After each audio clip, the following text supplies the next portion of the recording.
enjoy the show, play on Perjangers. I got a different podcast for you guys this time.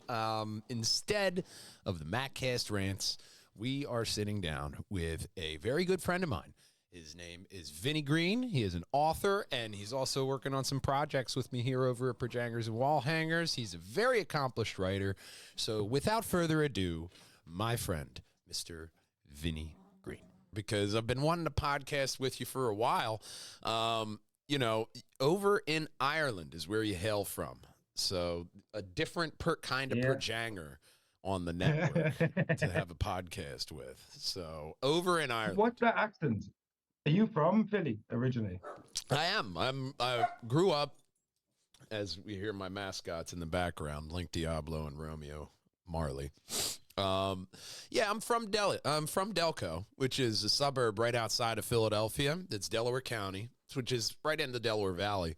And it's if you go on HBO Max and you watch Mayor of Easttown, you'd almost think that we have a Boston accent, but that's not a real suburb of Philly accent. You know, we drink water. We have the hard, the hard words in there, and it's a very simple and elegant, accent to have. It's where Irish people, you guys, I have always loved a good Irish accent. I'm probably going to disappoint you though, because I'm from the Midlands, so my accent's pretty neutral. Mm-hmm. You know what I mean? Especially as well because what's changed my accent a lot and my verbiage and the terminologies that I use are two things. I'm very Americanized through the content that I consumed my entire life. Yeah. I even had a woman recently that I bought a car from. It was like, do you ever live in America? And I was like, no, why? And she was like, do you watch a lot of American TV and stuff? I was like, yeah, I do, and I have all my life. That's why, that's pretty much been my diet. American TV, American movies, more so even than British. Mm-hmm. So my accent is slightly different than most.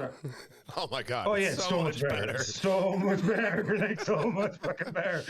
Oh my God. How do you people go to me?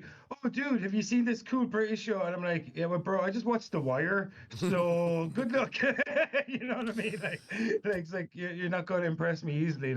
So I grew up on HBO. And as well, the last 8 years since I tried to be a writer originally, when I was 30.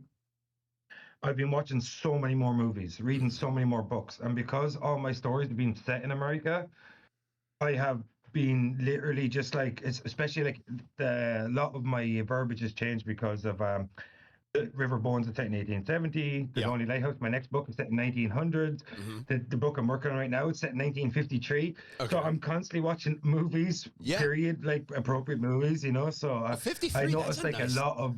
That's a nice time frame.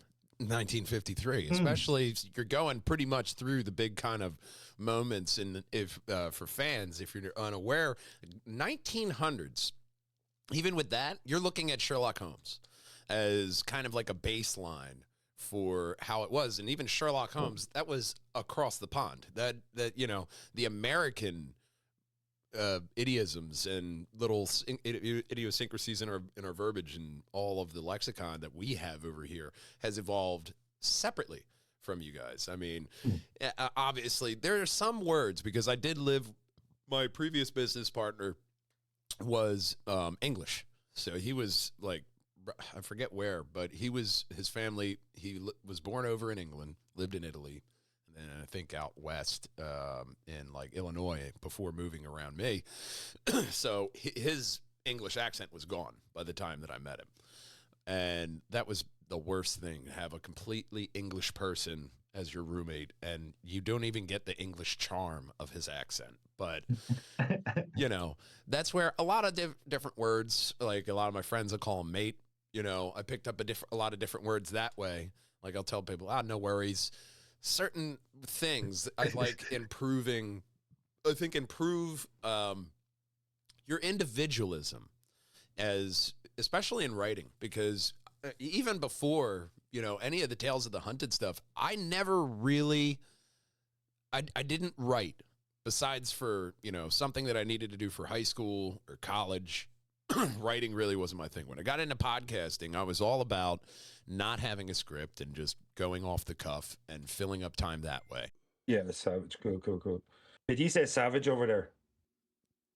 Savage? Mm. So it's a real Midland slang. So say if something's really cool, we'll say savage, man. I wouldn't say that's a popular one, savage. Yeah. Um, Or popular if we think you're a nice guy, or if you do something cool, we'll just say sound. sound. Yeah, no. Yeah. Let's see. Popular ones. I mean, see, most of my friends are black, so I have a lot of different slang terms like, oh man, slang terms are something that I haven't thought of in a long time. It's always weird how your mind just goes blank after the sound. It's like when somebody says to you, name your top 5 favorite movies, and it's like you've never seen a film before. Oh yeah. You're like, can you recommend a movie to me? Yeah, I've seen some.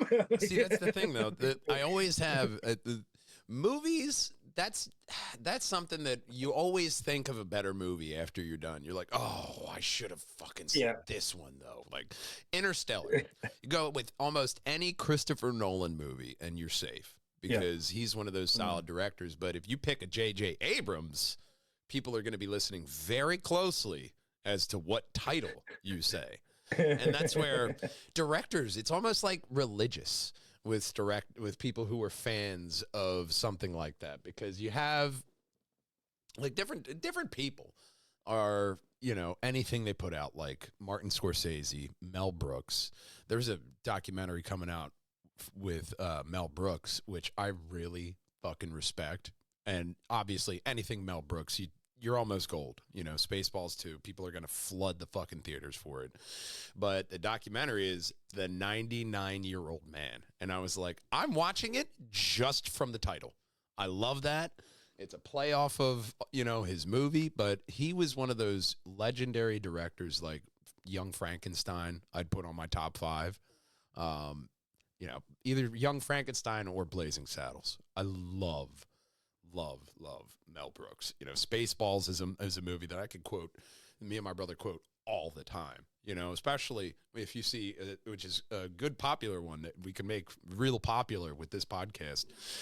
Whenever you see a Tesla going faster than you, they're going plaid.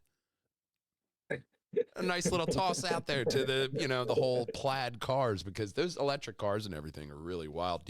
Now that's the thing.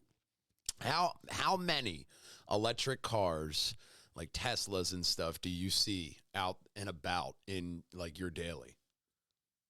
In Ireland, not too many. Like electric cars, definitely more prevalent. Teslas, a little bit more rare. But I've seen a few Teslas on my commute to work and stuff like that, because I work in a different town than I live in. Mm-hmm. I live in like this little tiny village, just like 15, 20 kilometers away from where I work. So I commute to work a lot. So I do see Teslas the odd time, but it's more like Nissan Leafs and stuff like that. Yeah. And so the long. Toyota with the Prius, so stuff I mean, like the that. Nissan Leaf has been out since like the end of the aughts, and I mean, now that's the other interesting thing, because you see cars that we don't see over here. Are you now, just as a name that I throw out there, because I know from Lugnuts we have reported on them before, Dacia. Do you have a lot of Dacias out there? Yeah. My driving instructor said they're a really good starter car, the Dacia. Like Dacia, Alfa Romeo, you guys have these cars over there that, I mean, because you're so fucking we have close. Alfa Romeo. Yeah, France is right around the corner. Like it's like an hour's flight away from Ireland. Citroën. I mean, some of the stuff they're doing over in France, like they were the first to put public transit over into hydrogen and switch their buses over to hydrogen. There's a lot of different things, especially when you're looking at just switch from gasoline. Oh, because gasoline is very reliable, especially in what Big Brother and myself love to say, get one of these EVs up to the top of the world. Like Sue from Life Below up there at the top of Alaska, get an EV up there to reliably start and work, and then I'll buy it. Okay? Because I live in Pennsylvania. We get winter, all right? It's not like Texas. It snows once and the state shuts down. we get winter. We get winter weather. We get winter cold. You know, when it gets chilly down around here, especially in like, you know, February, March, the wind starts whipping.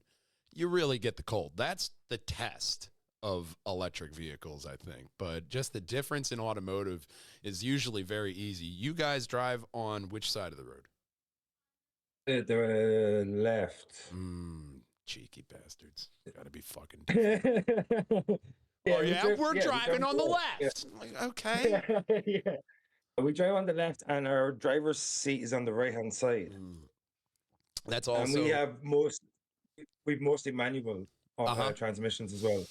You have stick shift, you call it. It's not so. I started off driving automatic, and my dad taught me. He said, "You got to learn how to drive stick." And I didn't know I'd be, you know, working in the automotive industry then. But my dad took me out in his Toyota Corolla, his little 5-speed. Took me to the elementary school. I scratched his brand new muffler, and that was like the last time he let me drive. But the next day, I went to work at Acura, and I worked for Acura for a vast majority of my professional career. I started as a valet, and then I went to school for it, and then eventually towards the end of my journey in the automotive realm, I spent my last like 9 years at an Acura dealer close to me. So I've always been a foreign car guy. I'm not very much into Americans, which is still kind of prevalent over there in Ireland. You're not really the big, and what me and Big Brother say, it's probably mainly the size of our cars. We don't have a lot of cars, you know. Trump had to say, hey, make K cars, you fuckers, because the bigs, they don't want to make cars. They want to make the big SUVs and the stuff that all the Americans want, because we have the space on our roads. Yeah. Our roads were made for cars, unlike you guys that just kind of had to retrofit it in there, like a lot of things over there. Yeah, dude. Yeah, like there's some country roads I've been on, like, bro, like the speed limit's like 80 kilometers an hour on some of these roads, bro. Like they're dangerous. Like they're so narrow. Like not safe at all. Like, and I've been overtaken. Like I've been overtaken on these roads by dudes in big vans. Oh my god! And like I'm going speed limit. Like, you know, I'm not a just slow driver. I'm a pretty proactive driver. I like driving like the speed limit. I like driving fast. Like I really like driving fast. Like really like driving fast. So like, but I'm on these back roads. Even I like to even drive the speed limit as much as close as I can, depending on the weather conditions, of course. You know, because especially when the twisty turny roads, that tests you properly as a driver. But like, I was on this back road one day and I was going like 80 kilometers an hour. It was lashing rain, bro, and this van right up my ass, and then he goes right on a bend right around me and on. Like people in vans are the most dangerous drivers. See, that's the difference. You know, usually it's somebody in a Honda over here, but you know, back roads. When I was younger, I remember overtaking a lot of cars on back roads, and as long as it's not going uphill, just even then, I'm risking it.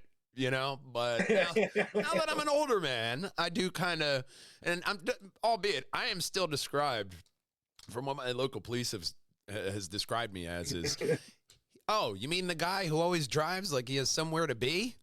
Yeah, that's me. Hi, that's me. Yeah, that's how I describe myself.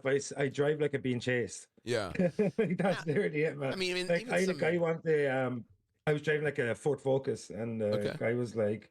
He goes, man, Vinny, was that you in that Ford Focus? And I was like, yeah. And he goes, dude, you were driving that like a Formula One car. And I was like, yeah, I had somewhere to be, bro. You know? Oh, especially when you get pole. Oh, when you get pole position at a light, you have to. There's no waiting. All right. There's none of this. The first lady of Perjangers is looking at me sideways, but I found a kin mind. Okay. You don't wait at a light. All right. You go. Not John. That's you go. Lights out racing. That's okay. Three means go. Yeah. Three means go, bro. Like, so one thing I hate as well, if somebody overtakes me, like I have to get that back. You're a race driver at heart. I love that. I mean, we love F1 over here in the House of Perjangers. Bro, like I have to get that back. Like one time I was coming from town, my brother forgot his phone. I was giving him a lift to go get his phone. And a van just like again got right up my ass. Yeah, bro overtakes me, and like he overtook me when it was dangerous to overtake me, like, you know. So I was like, I'm getting this guy back. And my brother was like, what do you mean? I'm like, oh, I'm getting him back. Oh, I'm he's like, getting down. He's going down. yeah. Yeah, so I stayed close enough to him so I could stay in his slipstream. And then when I got onto a straight, I was gone, bro. You learn And so he much. me the whole way. You just pick up so much from watching F1. I mean, even just as a driver, you know your lines, you know the brake, stop, coast, you know all the points. I mean, especially on your day today. One of my favorite cars to drive was I had an '08 Volkswagen GTI. And I loved that car. Even when the air compressor grenaded the AC system, I just rolled the windows down and drove fast. And that thing hugged corners. It had the DSG, the direct shift gearbox. So every single gear was ready to go. And I would fly around that. Oh, my God. I loved my GTI. That was one of my favorite cars. And like I said, I was always a kind of a foreign car guy when it came down to it. But, that's one of the things that it's very sexy over here in America is what is available, especially car-wise over there in Ireland and England, because you guys get stuff that we don't. There's a different thought process, Infamously, the reason why cars are named two different things over here and there is because they went down to Mexico with the Nova and nobody bought it. Because nobody wanted to buy a car that literally said no go. It's bad marketing. So they changed the name and it did better. So that's the kind of thing. Whatever the difference is, there's usually a nice through the looking glass moment when we do have these moments of overseas and here. But oftentimes I find it's what is so similar because especially when you look down into the creative realm, that's something that I think spans when, we get together on a project and we're spitballing ideas.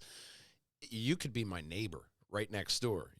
It's that core principle in creative people that I've noticed throughout my time podcasting that there's a similar wavelength we all kind of hook up with on frequency. And it's wherever ideas come from, I saw one research study that said we don't think thoughts, we merely receive them. And even that alone is like take a moment to think about that. And how your brain is just receiving these signals. You have an inner monologue. Yeah. Yeah. It's so weird when people don't. Yeah. It's so strange. Like, you don't. Yeah. It's like, what? Yeah. What's going on in there? Like, so, yeah. So, like, does your inner monologue always agree with you? No. No, it does not. So is it us? You know what I mean? Like, well, yeah, and then there's even when you sit down to because write. You're like, if we're receiving information, as you just said, if we're not creating information, like if we're receiving information, like what is the inner monologue, and why do some people not have it? Like, yeah. You know what I mean? Down to biology, like their receivers are turned off when ours are turned on. Because like my inner monologue and my outer monologue or whatever, like they're often like completely at odds with one another. Like almost all the time. Like so we have to like work like if you watch Stranger Things, like we're halfway happy, like you're coming to compromises constantly. Like so I'm like, who is that guy? Yeah. You keep getting me into trouble. I mean, what I really find so wild is when I sit down to write, and I write anything, if I go back and look at something I wrote, and I'm like, damn, I wrote that? Holy shit, where did that come from? That came out of me. Really? Wow. I'm usually always so surprised because when you're in that moment, that is the moment that I'd say it's the proof in that pudding of receiving signals, right? Because that's very much, people will call it the muse. Even when I started interviewing and infamously Jetta Anthony, director, my friend Tony, I'd asked him one time, and I was like, "Oh, so you've talked to the Muse?" We were referring to his idea. He was like, "Oh, me and the Muse already had that conversation long ago. She's quieted, and I'm ready to get into gear." And then once I got into the movie, sitting down, and I was rewriting that script for a movie I won't mention because we're working on another one. And when I was going through original writing, that's the moment when I really thought, like, oh, I'm just receiving these ideas from, fifth dimension, another ethereal plane, because it's, you get the ideas, and when you're writing them down, and then you go back to rewrite, and you're like, you know what? No, this. And it's like the floodgate unlocks in your third eye, and you're like, no, I see exactly where this story is supposed to go. When I was talking to Frank Percy originally, he was like, I can't see the film going off in your head. You have to describe to me what you see in that film. And that really made sense to me, because it's almost like when you're having that idea, you can see the old style film start to go on and count down, and you're like, no, hang on, I can see this scene. I know exactly how I want that scene popped up. And you always wonder, like, why they always go like that? Because that's the screen.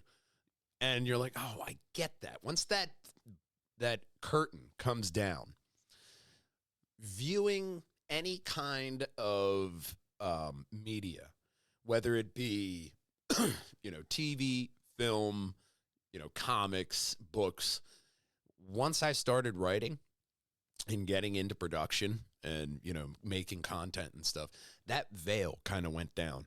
So when I'm watching TV, I'll be able to predict what the characters do. It's almost like you're fucking Nostradamus, because you're just like, he's going to kill her.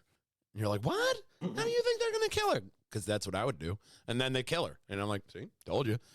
It's almost like I get that predictive nature, and it kind of flows into the creativism, because that's where I see the creative minds linking up on a really good story, because you're like, no, this should happen. Oh, he did it, but how they do it and how it's different from your original thought, that is kind of the next step into consuming the media after the writing eye has already been opened up. Have you found that yourself? Is just, I can't watch simple things that are meant for everyone, because it's just too tropey. See, my thing is with movies is I will watch everything. Like, I watch everything. I don't mind if it's tropey. I don't mind if it's silly. I don't mind if it's cheesy or serious or intricate or anything. Like, I'll just watch everything, bro.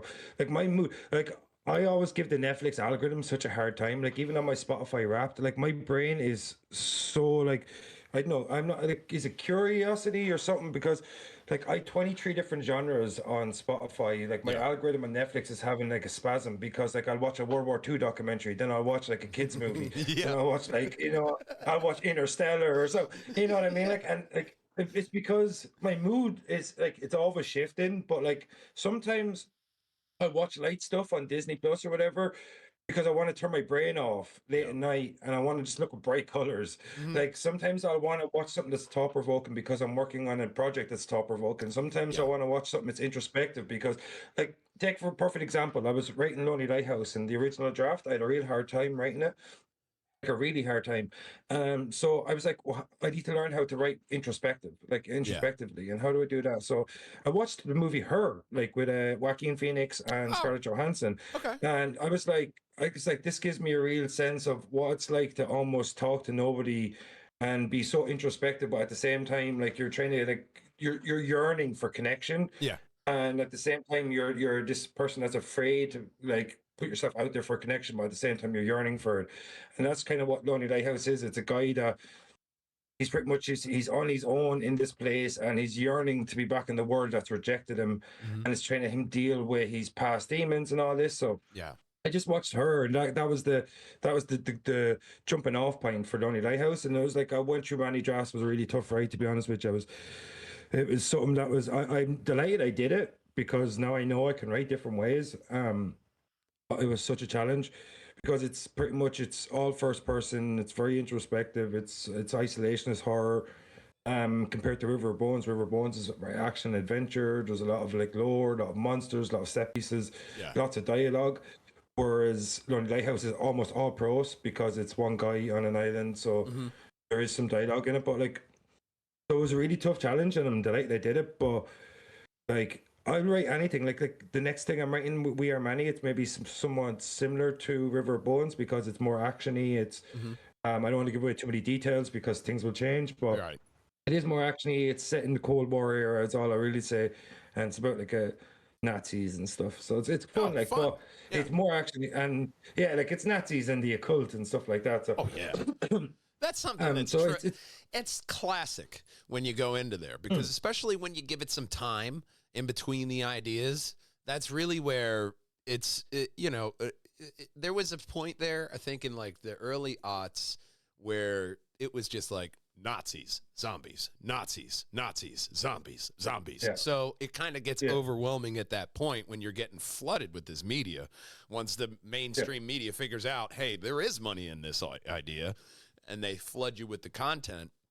I mean, up until then, I mean, once you get that whole wave go by, it's nice to be reminded, like, oh man, this is like that, but this is really good. It's refreshing then, almost like somebody trying to pull off parachute pants now. The way I said to myself when I started writing is like, I'm not trying to recreate the wheel here. I'm just trying to write cool stories that I like to enjoy and hopefully to find an audience. Like I'm not trying to come up with an Interstellar. Like even though I am planning a science fiction movie or a science fiction novella, but I'm just trying to write things that are cool. Like honestly, that's all. Like I think werewolves and skinwalkers are cool, so I'm going to write about that. I think Nazis and the occult are cool, so I'm going to write about that. I love isolationist horror. Look at The Shining, is one of my favorite horror movies. Yep. I'm going to write about that. So like, and that's what I want to do. Like, because if I'm not passionate about a project, like, then what hope do I have of making it good enough to find an audience? Because like, and that's when we were talking about the project we were working on, like. It's slasher-esque in a sense because I love slasher movies. Yeah. And like that's just where I'm passionate about, and I knew the formula. So when I go into these projects, I like to focus on things that I love because the formula is there. Yeah. I'm pretty familiar with the formula.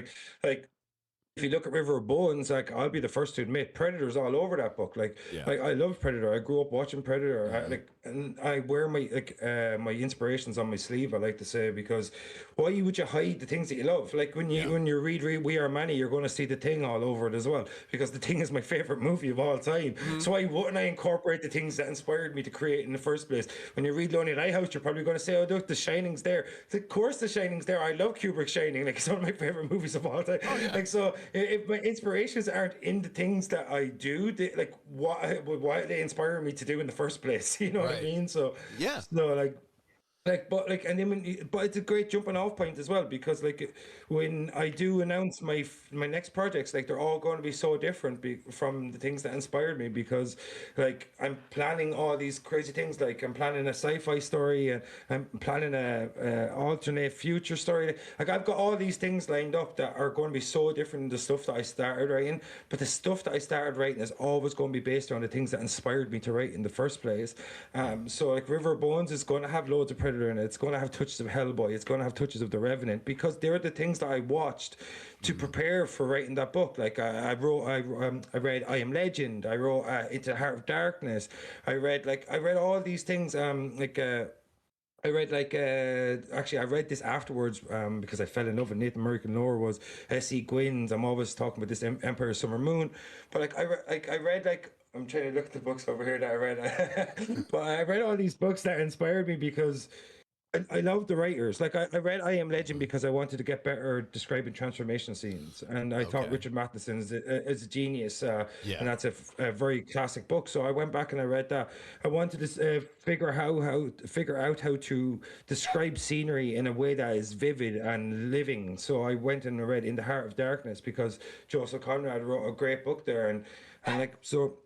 And then I went back and I watched The Revenant, I watched Vikings, I watched Black Sails, and I watched all these things because they have meaning in their dialogue, like, you know, so like they're not exactly period appropriate, like, you know, like my River Bones set in 1870, and obviously Vikings is not period appropriate, and neither is Black Sails, you know, and either's In the Heart of Darkness, for matter of fact, but the way they describe the landscape, the way they talk to each other, the way the dialogue sets the scene, there's no wasted words, you know? So that's what I wanted to do with River of Bones. I wanted to make something that was really sharp, really punchy. Every chapter is something big happening. Every bit of dialogue is to aid the story. There's no waste in River of Bones. And same with Lonely Lighthouse. There's like, my favorite TV series are the ones that are 13 episodes long or 10 episodes long per season because there's no filler episodes. Yeah. Everything is there to benefit the story. You know, we spoke about this before. Remember, we were talking about adding the scene, and I was like, if it doesn't benefit the story, I don't think it should be in it. Like, Yeah. remember, I said that to you. So that's the thing. Like, if it doesn't progress the story, I'm all about pacing, really. Like, so. River Bones, initially, I think I've spoke about this before. Initially, River Bones was a 13-part screenplay. So it was written like it was 13. Actually, I think it was 10 originally, 10 chapters long, 10 episodes long in a sense. And I wrote it as if it was going to be transcribed into a graphic novel. And that was my idea. That was always my dream, to be a graphic novel writer. But outside of the big houses, it's very hard to get a sequential artist. Yeah. So I was like, I tried. I could not get an illustrator anywhere. I spoke to Bengali, and he was like, go try Reedsy. There's loads of freelancers on there. Still couldn't get a sequential artist. So I was like, okay, I need to change this in a way that I'm not dependent on someone else to make it a product, you know? Yes. So I was like, okay, I can write a novel. I'm like, okay, how do we write a novel? Like, so, and I was like, but I already had, 10 screenplays, like, so I'm like, I had 10 scripts here. They were like 200 and something pages long or whatever. And I'm like, okay, I can turn this into a novel. Each episode will be a chapter, and then that's where I based it from. So like that's why if you look at River of Bones, like each chapter is like nearly all 30 something pages long initially, and I think I've chopped up some of the chapters and made it 13 chapters long eventually. Funnily enough, Lonely Lighthouse is actually 13 chapters long as well, I think. But like the whole idea is I like really lean stories, have lots going on in them, but nothing is there for filler. Like, so when anybody that reads River Bones, like every chapter is something major happening in it.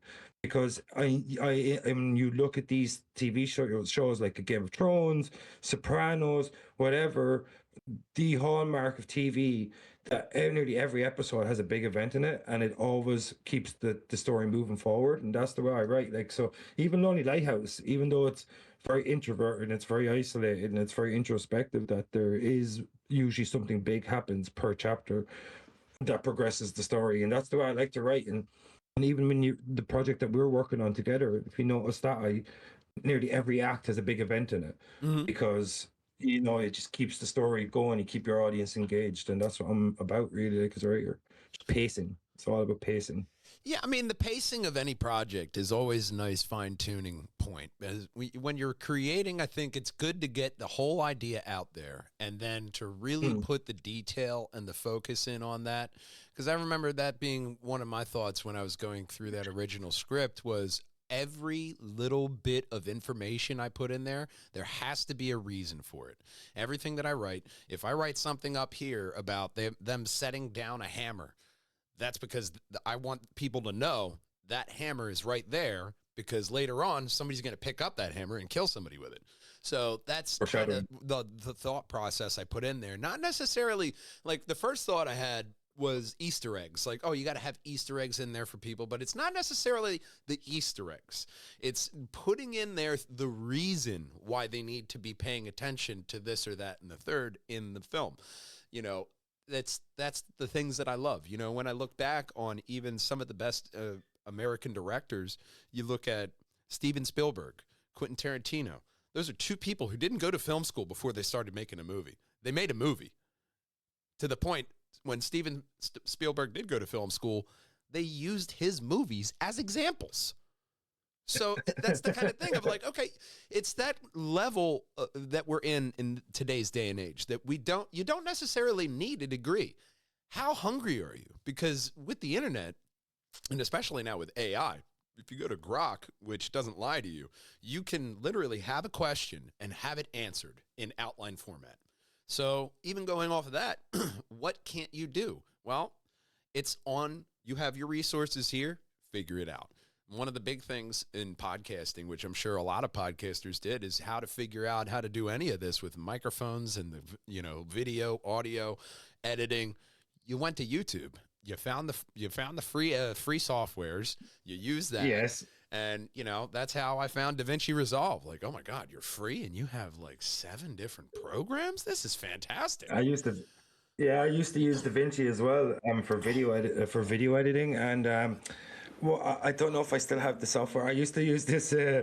I'm going to check, see if I still have it here. Oh my God, I don't know if I still have it. I Sony used to use. Vegas was one of the first products that I used to get back in the day with the Yeah, old yeah, I used to Perjangers. use this demo version of this audio editing software, and I used to get like 2, 3 episodes, and then I'd have to delete it and reinstall Oh yeah, it. And I I did mean, that. I did that for ages, bro. Like it well, was really good stuff. It was really good. I remember using a pirated copy of Sony Vegas until it went on sale on Steam, and I got it for like $1, and then I was like, oh, I have a legitimate version now.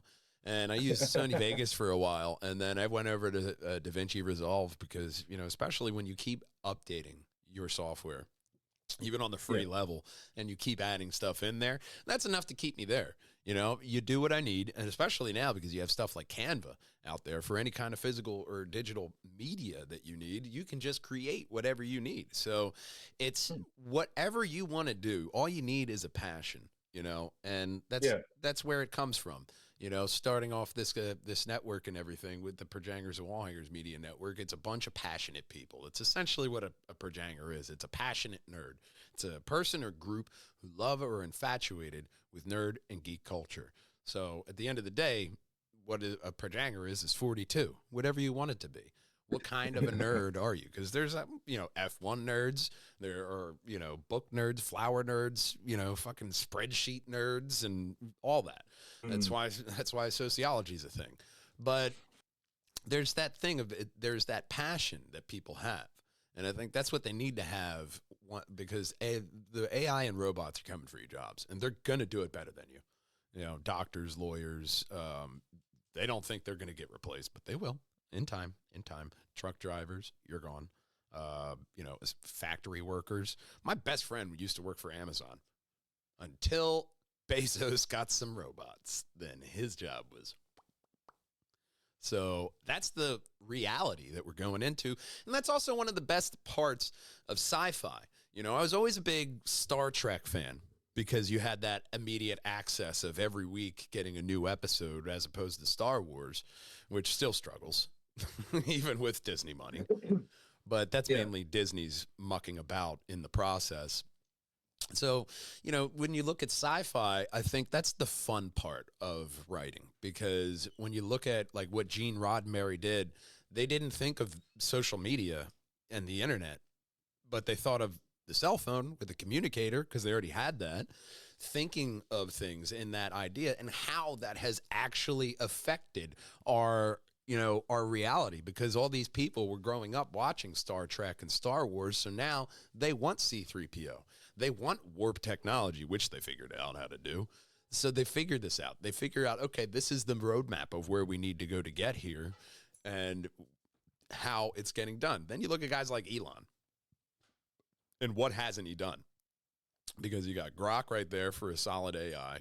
Optimus, dude, I'm more inclined to buy a robot that charges 2 hours out of the day and then will repeat a task that I want it to for the rest. So there's that societal question that you have the opportunity to answer in a sci-fi project of how best to go. Because it's easy to get the James Camerons of the world to say, this is how it could go wrong. Everybody knows that Skynet is coming, right? But you have two options here. You can make it go Star Wars to where droids and AI and robots, they're everywhere. And we have these set programs to where, no, they won't cause harm.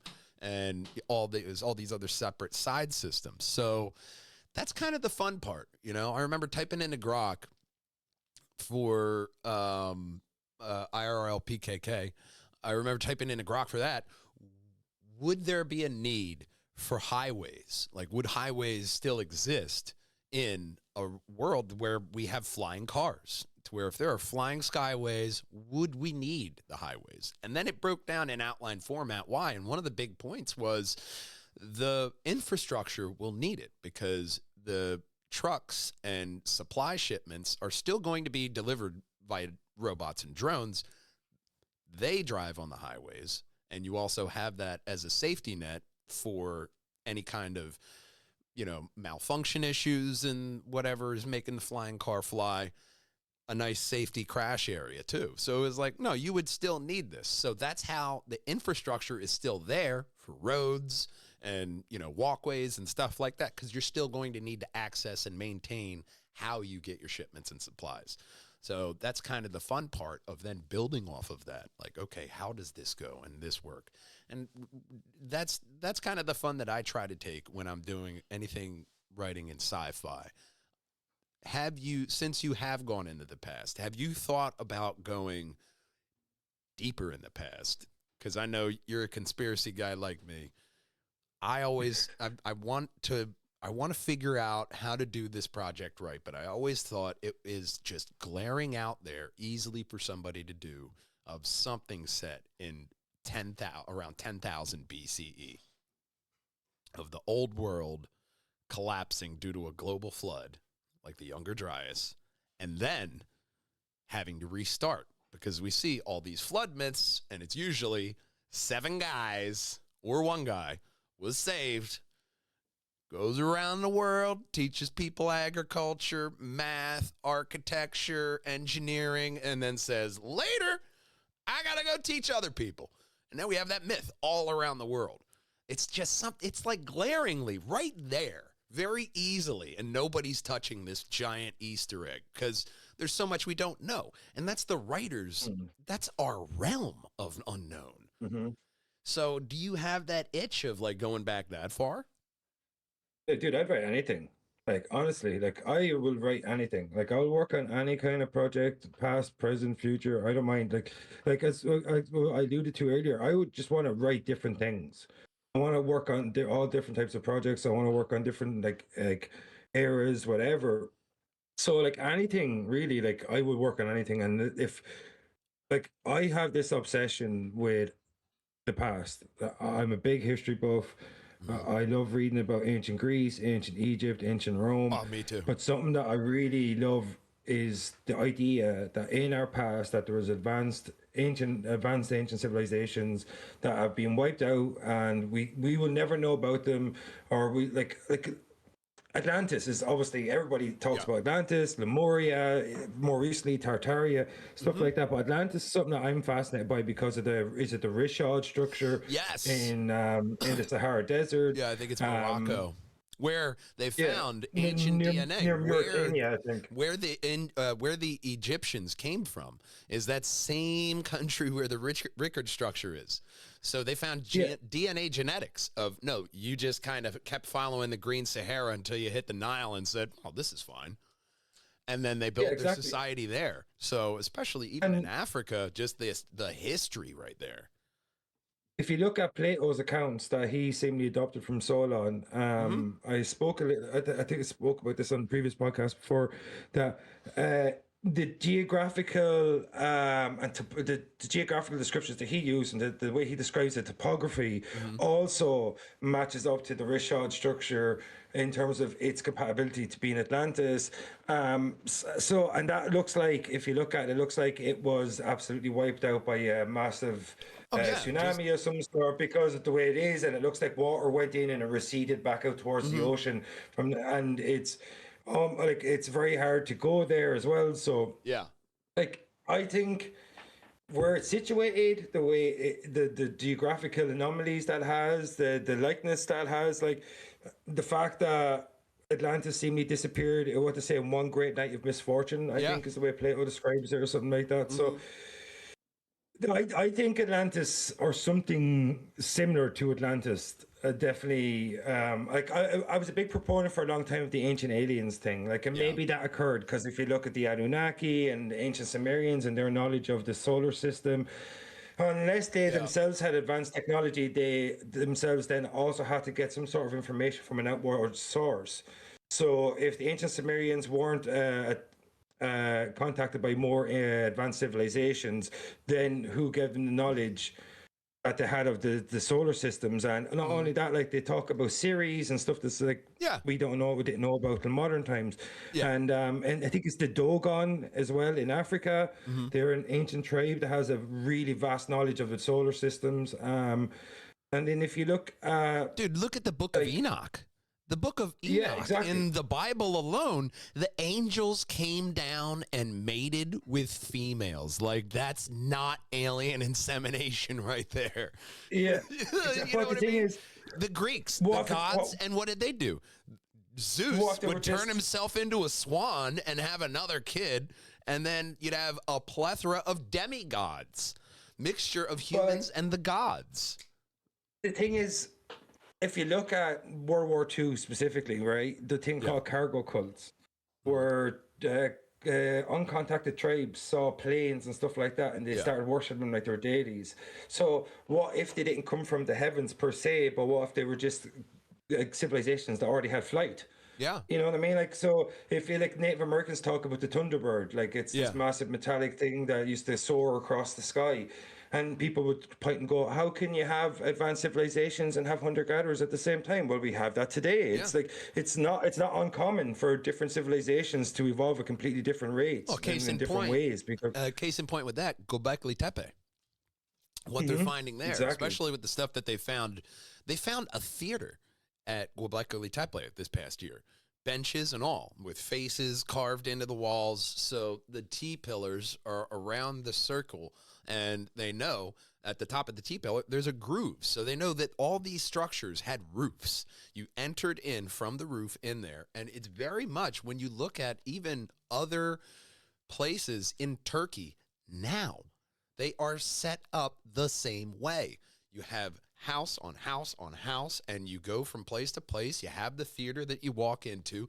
So these are all things that you want to think that, oh no, it was agriculture, then writing, and that civilization. No, we were gathering together because there's a core principle that we are better as a group than we are individually alone. It's lesson one. Why would everybody loves to think that these ancient cultures were, knuckle dragging retards when they were smart as us. You look back, and even my last Mattcast, they found that Neanderthals used cordage. They knew how to pick what leaves and what roots to mix together to get a strong enough cord for what they needed.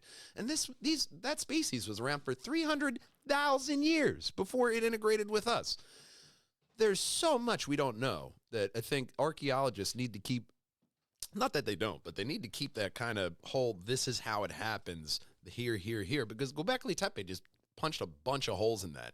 You thought this was, originally when they found it, they thought this is just a worshiping site, and they didn't even have 1/3% excavated out there. The more they find, they're like, oh, that's a hearth. Okay, so people lived here.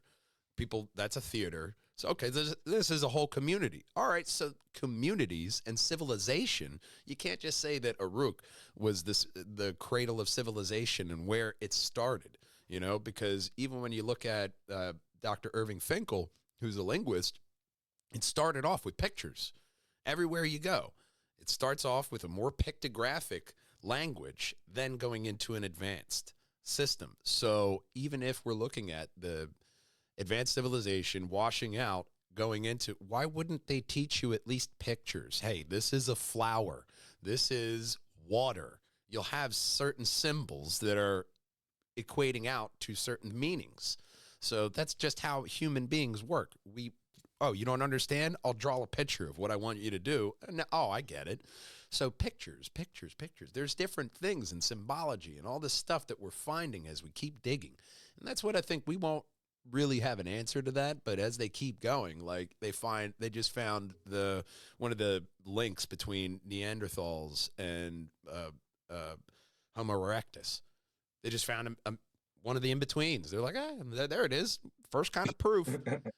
So the more we dig, the more we'll find. But when you look at that ancient civilization, because there's so many things that people can't explain, like those structures they found under the Great Pyramids.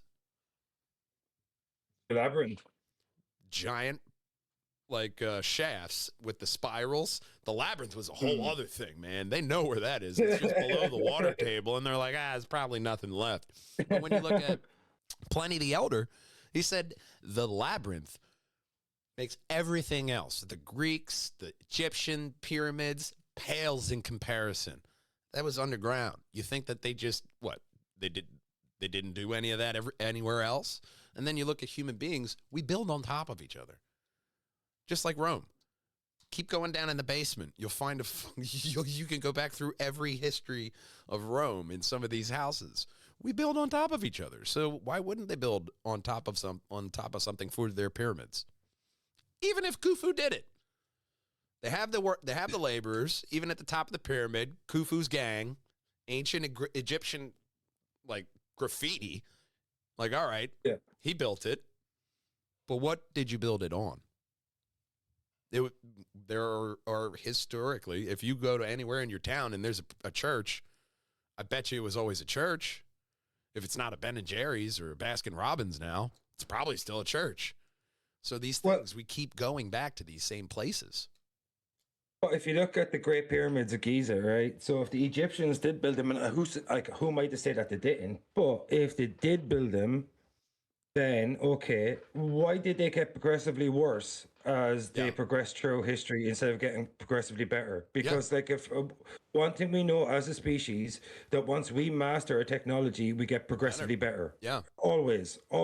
Like so, that's why the space race thing confuses me, because like I thought we mastered that technology. Why aren't we going back to the moon? So that kind of confuses me a little bit. But even though we probably did go to the moon, I'm just saying it confuses me why we're not back there. But if you look at the cost of faking it was way too much at the time. That's why I believe I believe as Americans, we had the balls to strap a couple guys in a tin can, give them a calculator and say, figure it the fuck out. That's the American motto. Okay. So I believe that. That's pretty much how you conquer the West. When you look at the Sphinx has 10,000 years of water erosion.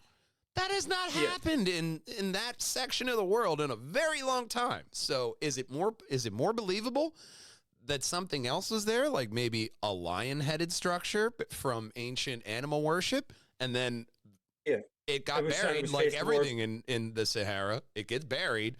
Khufu's like, no, we're making a road all the way down to the temple. Oh, that thing's there. Why don't we put my head on it? Yeah, we'll make it a Sphinx. It'll be my head, though. And they're like, all right. And then they carve it. It's towards the constellation of Leo, too, originally. Yeah. Like which matches the erosion, the date of the erosion. So, and the pyramids matching up to Orion's belt. These are people. They didn't have all the light pollution that we have. They were looking at the stars. They didn't have lights. Exactly, but one thing that always confused me about Egyptology, right? And I spoke to Corey Castle about this a few weeks ago, I think, a couple of months ago, that so they say that the reason we know who built the pyramids, the reason we know who built the Sphinx, the reason we know who built all these beautiful, amazing mega monoliths and all these things and mega structures around Egypt is because the Egyptians were so good at keeping records. That's what they say.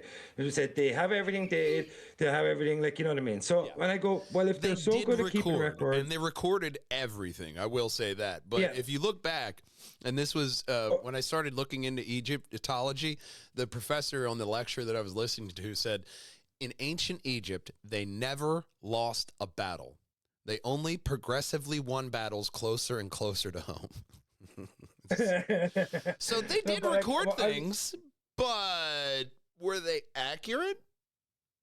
Yeah, but like if they recorded things and we believed them to an extent, right, in terms of like the perspective of Egyptologists, like how come when they look at the king's list, after a certain point they go pre-dynastic history or whatever in Egypt, they go, this is myth, this is real, and for like, so why do we do this like with history, like and Egyptology is not the only ones to do it, but why do we look at history and go, we decide when they're telling real stories compared to myth? Well, yeah, when Zahi Hawass was on Rogan, he's tried to deny the Turing King list. Like, dude, I can Google it right now.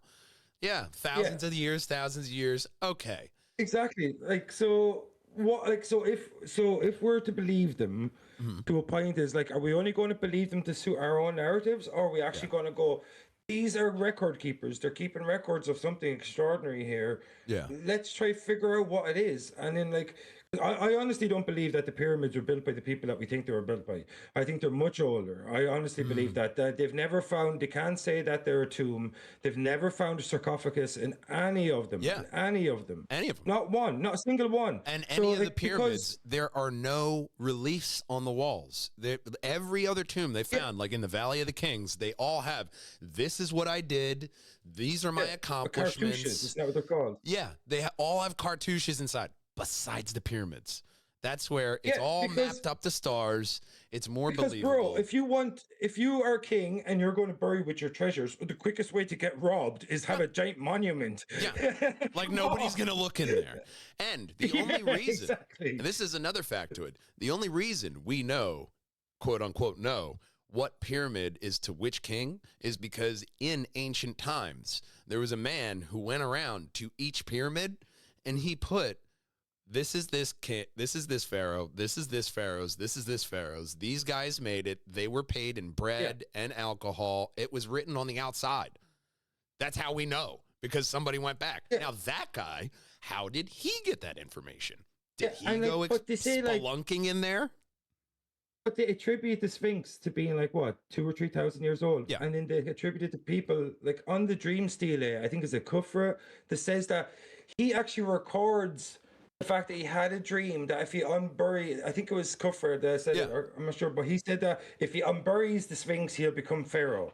Yeah. So how did he build it? Like, if it's already buried, like it doesn't get buried overnight. Like, you know what I mean? Like, so I just think that this selective revisionist of history that we have is so narrow-minded. Yeah. Because like if you want to be a real historian, you should be looking for the truth. No matter if it goes against what you believe, that's what you should be looking for. And that's what really annoys me about historians, because they go, oh, I was studying this for 10 years. And then because they get so invested in one idea that they will die on that cross instead of just going, here's a new idea. This is really cool. Like, if you have real curiosity, you should be always looking at new ways to perceive history. Like, you know what I mean?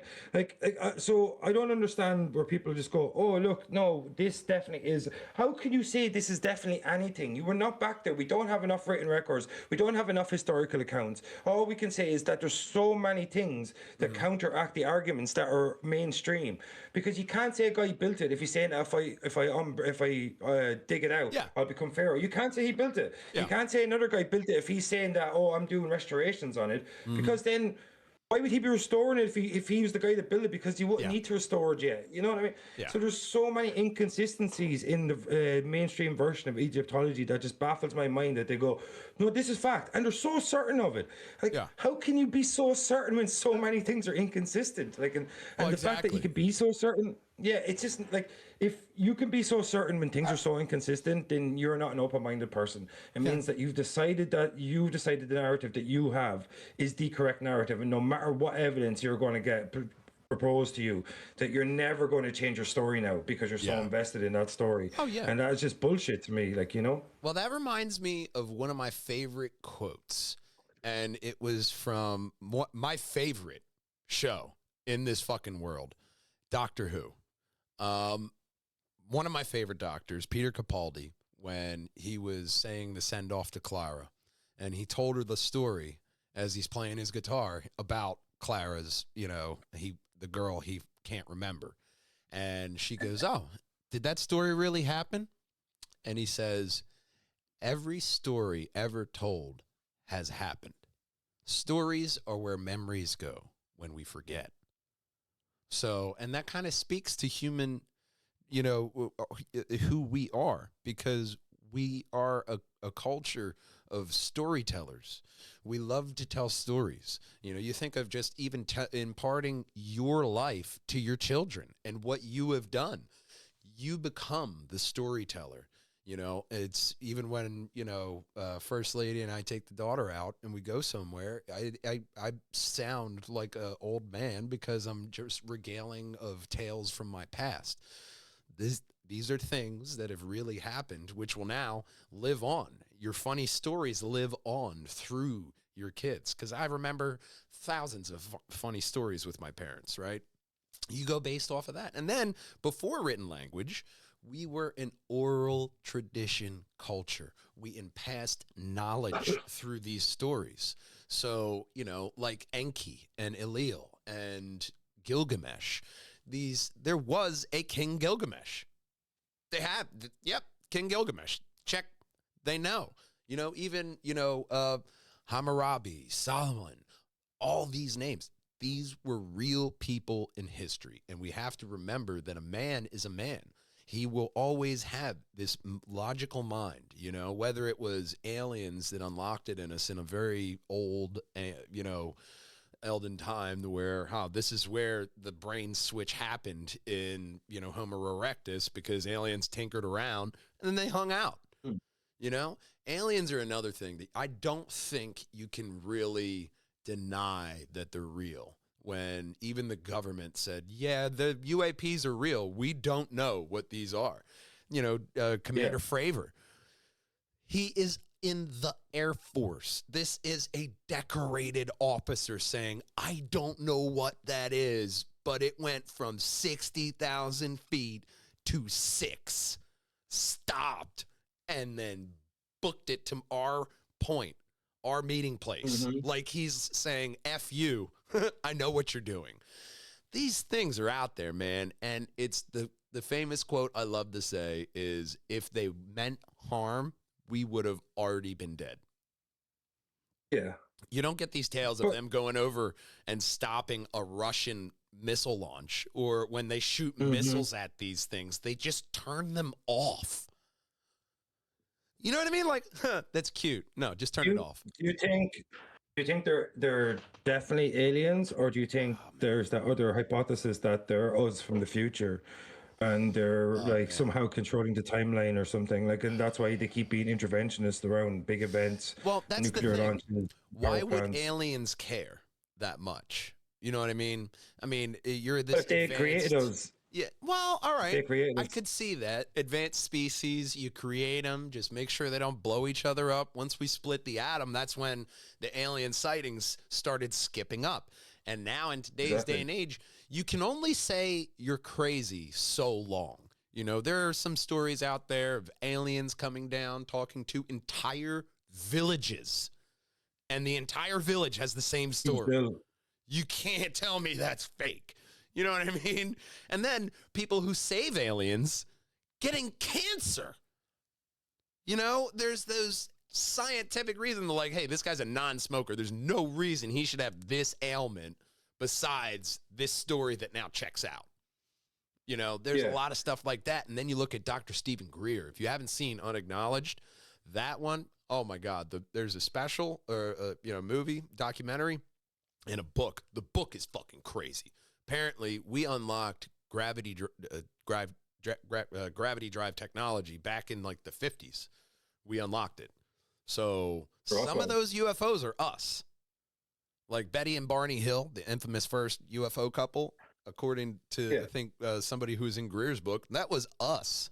We did that, you know? So I kind of think like it's a mixture of us and them already. You know what I mean? Because if the U.S. government had a widespread, proven program that worked, I think they would have already rolled it out. You know? But then again, do you think, though, Bob Lazar, do you think your technology, do you think your technology is coming from human advancement or human retrofitting alien technology? I think because according to Bob Lazar, like, you dig something out that was 10,000 years old, like. Yeah, I mean, that's the thing, man. I mean, with Bob Lazar, his story just stayed the same for 40 years, and he just came out so he didn't get killed. You know, his wife was cheating on him, and he found out through the program. That's not something you make up. You know what I mean? That's something to where this man went through hell. And even right now, some people will still call him crazy, but the bone scanners, that came out in a separate thing that, the government has this. Well, okay, if that checks out, why wouldn't you get this guy from MIT who put a jet engine in something? Yeah, why wouldn't they hire that guy and then just discredit him? It's easy to just discredit somebody, get rid of the records, you know? I mean, rub a little money in some hands, and then, boom, they're doing whatever you want. So in this day and age, he had access. he, he had access to S4. Isn't that the name of the facility or Yeah, something like that? S4. Yeah. Yeah, yeah, and he was able to talk about an element that had not appeared on the periodic table for much later. Like so, Oh yeah, we just um, found it. yeah, And exactly. it So happened. It was only alive for a fraction of a second. We just detected it. Not even yeah, like so cut it into triangles like he's saying, and like the bodies and stuff. There's so much in like his story that just checks out. there's some so like okay, right. So look, if we look at all the evidence, right. So if it's not aliens, right, where did the advancement in technology come from? Because all of a sudden you have Orville Wright and the Wright brothers, they're barely able to get a plane off the ground, and Yeah. then we're in space, what, less than 100 years later?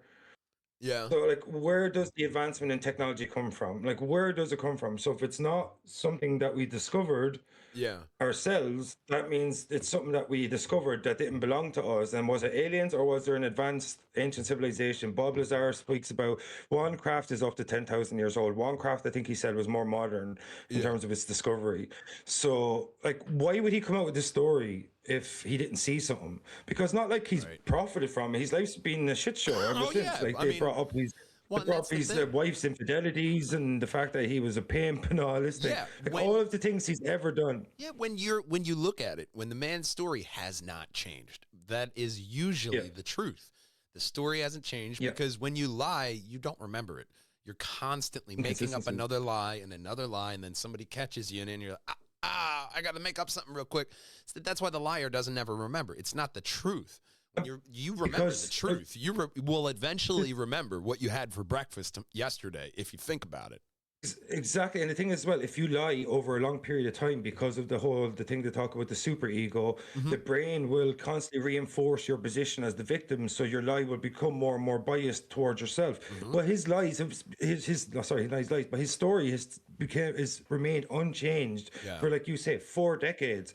And nobody's that good a liar. Yeah. Nobody's that good a liar. Nobody. Nobody. Even if you're Nobody. watching an interview every single night that you did to make sure that your story checks out, you're Yeah. still going to fuck up. That's human nature. Of course, especially because what he's talking about is really advanced technology. Like, Yeah.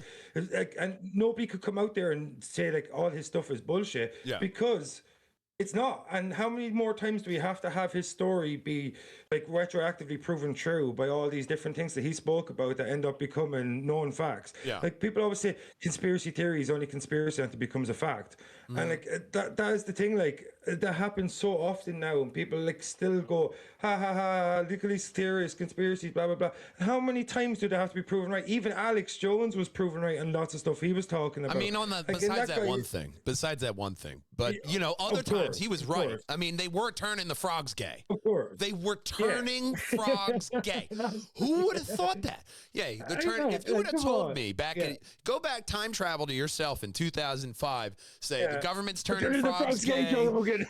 there's a sex island where a bunch of elites go to be Yes. pedophilic, Yes. and they're turning Yes. frogs gay. You'd be like, get the fuck out of here. Yeah, Oh yeah, and yeah, the of CIA course. killed Kennedy. Be like, dude, leave. I don't even believe. Apparently, I'm crazy in the future. But now Of you're course like, he was wrong. oh, that checks out. Yeah. Look, of course he was wrong about Sandy Hook, right? But, Of course, yeah, of course but- he was. But course. he was right At the about a end of the lot. day- He was right about a lot Yeah. of shit. Exactly. And at the end of the day, like everybody's wrong about it. And he was wrong in the worst possible way, Oh, in the yeah. worst possible circumstances. Oh, he fucked that But one up so much- royally, but Yeah, real bad, of course. But like when you go so far down the rabbit hole, everything looks like a rabbit eventually, and you Yeah. keep chasing. You know what I mean? Yeah. So like, and that's just the way it is. So yeah. like, but at the end of the day is because he was wrong about one thing, and the reason I picked Alex Jones is because the way he projects his message is so outlandish. The Yeah. fact that he was proven right about so much. Now look at these more level-headed people that approach these subject matters. he was talking about Epstein much more Island for fucking years. Exactly. He was talking about secret cults and Oh, the elite yeah. and all this, everyone, and then he was proven right about all of these things. And I was like, this guy's crazy. And then you go, oh, right, that's right. Wait, that's right. And you're that's like, what right the fuck? too? Like, yeah, you're like, what's going on here? So like, At that's a what I'm certain saying. Like, point, you just got to scratch your head and be like, I don't know Yeah. what's real anymore. And that's like even if you look at nowadays, right, and you talk about propaganda, like look at the mainstream media. How many more times do we have to see compilation videos of 50 different news channels literally projecting the exact same story, word for word, before we stop believing the shit they're shoveling at us? Like Ireland as well. Like Ireland at the moment we're really under a wave of attacks from our government and our media because of propaganda. Like RTE News is owned by the government, so of course they're going to say everything that the government feeds them. Like, and how can you have like unbiased and impartial journalism if you have a government running? Like, look at the BBC, they're just another hand of the government. They have government paid salaries. How can we have unbiased news look if across the government the pond. are running the news? CNN, brought to you by Pfizer. Oh, this really? On. Oh, the medical company that just got sued a buttload. Oh yeah, you're paying for this news broadcast. And I'm supposed to believe the news this. In commas, you know, the news. It's just a show. It's just entertainment now. Yeah, it is entertainment. Well, that kind of happened from once it got into the 24-hour news cycle, there always had to be a story. So you had to have a narrative. And you can't piss off the person paying your checks. So you got to go along with this because that's how anything's made.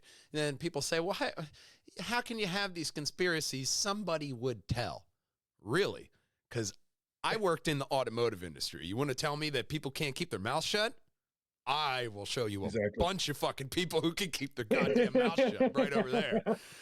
How about that? And if they don't keep their mouth shut, what happens? They usually die of suspicious circumstances. You know what I mean? They don't work here anymore. Yeah, exactly. Look at Israel right now, right? Yeah. Benjamin Netanyahu was under investigation. The judge or the prosecutor that was like literally heading his case just died in an automotive accident. Like, come on. Like, ain't that crazy, huh?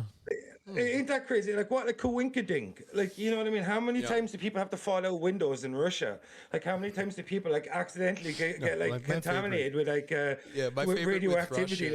My favorite with Russia was the guy who was opposing Putin, and Putin invited him over, and he came. And then I'm like, you win? I mean, I know you don't have a choice, but dude, how did you think that was going to happen? Like, it's like somebody popping up after they've been missing in China because they've been at a re-education camp, and they're like, no, I love the government. The government is great. I don't have any problems with the government anymore. I don't believe in any of that. I'm like, oh, like you didn't just get tortured for 2 months. Okay. Yeah, what's a Uyghur Muslim? That's the, you know what I mean? You know, I mean, and then I think what really started to break that down for a lot of people in the mass public was COVID, because everybody was like, out of Wuhan's crazy, and they're like, oh my God, that did happen? And then it just went away. They're like, it's literally named. They're like, this is the first time ever, right? They were like, oh, let's call it COVID. Let's call it Corona. No, because how come it's the Genji fever? How come it's Nile fever? How come every Spanish time we flu? find... Yeah, Spanish flu, exactly. Swine flu, bird flu. How come every time we find an origin or a starting point for any illness that we call it what it was based from, like bird flu, swine flu, like the Genji fever, Nile fever, all these different things, Spanish flu. And then when we're like, it's found in the Wuhan. Yeah. And they're like, and Donald Trump's like, Wuhan flu. They're like, whoa, that's super racist. Whoa! Super accurate. Oh my God! No. We're going to call it Corona Novel 19 because it's 2019. I'm like, bro, that's not sexy enough. You can't call it Wuhan. Yeah, No. You know what I mean? Like, it's like they're literally got a lab in Wuhan that is literally doing this. They're studying coronaviruses. They're studying novel viruses. They're studying strains of influenza, and then it pretty much their origin is in Wuhan. Yeah. And they're like, nah, it didn't come out of a lab, bro. Like, what about that lab over there? Like, nah, the wet markets. Yeah. They're eating pangolins, bro. No, it's like, bro, those wet markets are not just in China, okay? They do those everywhere. And they eat bat, okay? There's a lot of weird shit that they, that you'll find in Pennsylvania that they eat, okay? They eat possum. You got to eat what you 100%. I'm not a biologist and I'm not a microbiologist. I'm not a virologist, whatever. Yeah.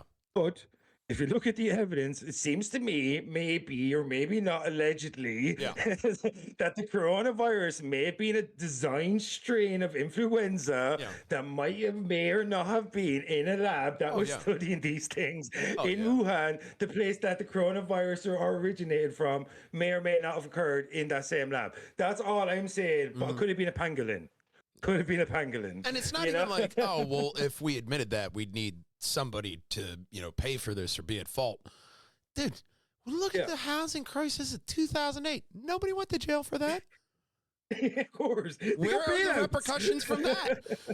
Don't stand on your soapbox and say that we need repercussions when shit happens and fucks up and nobody gets blamed a lot. And you guys are just okay with that.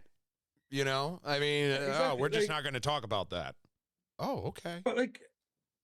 But even if the Chinese came out and said, like, what would we've done? We just, like, it would have been given us a chance to contain it way sooner. It probably wouldn't have been a pandemic. It probably would have been just an intercontinental thing. Like, but because of the secrecy, and then because like, of the way mainstream media, but like we're just so. It would have turned out like SARS. Accepting. That was the one that popped out before then. SARS. It would have turned out like that.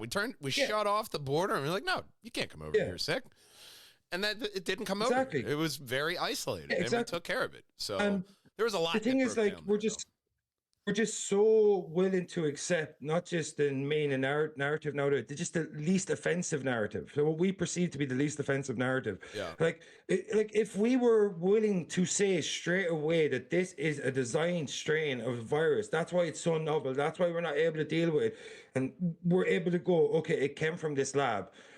Then people should have been able to go into that lab, access that lab, retroactively be able to come up with some sort of antidote or some sort of like antivirus or whatever. And we would have had way less upheaval in terms of what we have. But because of the secrecy with China and because of all this need to go, oh no, it's Corona this and it's COVID this, and not just say, look, it came from a lab in Wuhan, the exact place that we know it came from, that are studying these things, we would have been able to get in there quickly. We would have been able to design a strain, an antivirus that would have been able to counteract it so much quicker. It would have been localized to China and a couple of surrounding countries. Instead, what we had was this global pandemic because we spent months and months and months accepting a narrative from China, who we know are probably the most, outside of North Korea or maybe Cuba, the most secretive sort of civilizations on the planet. And how can you accept any narrative from a country that's so secretive? Like, you know what I mean? Like when people, when people were acting weird in Cuba, they didn't go, oh, the Cubans told us they weren't interfering with our embassy, so we're just going to believe them. No, they didn't. They pulled all their embassy officials out of Cuba because they kept getting attacked by like sonar weapons and stuff like that. And because you're not going to believe the narrative Cuba are going to feed you. So why would you believe the narrative people like China would feed you when they're literally, their whole society is based on secrecy? It's like we're not going to, like, if the coronavirus had started in North Korea, nobody would have believed what North Korea were saying about the origins of it. So why would we go, oh yeah, wet markets, oh yeah, China wet markets, pangolins mated with a bat, and then that bat shot in a guy's face, and that guy touched his nose, and he sneezed at a bus driver, and then that bus driver infected 60 people, and then those 60 people went out. You know what I mean? No, bro, it came from the lab that was studying fucking coronaviruses. That's where it came from. Yeah. Like, it's so obvious. Yeah, whenever you keep the secrets, that's where the age we live in the internet, they will come out.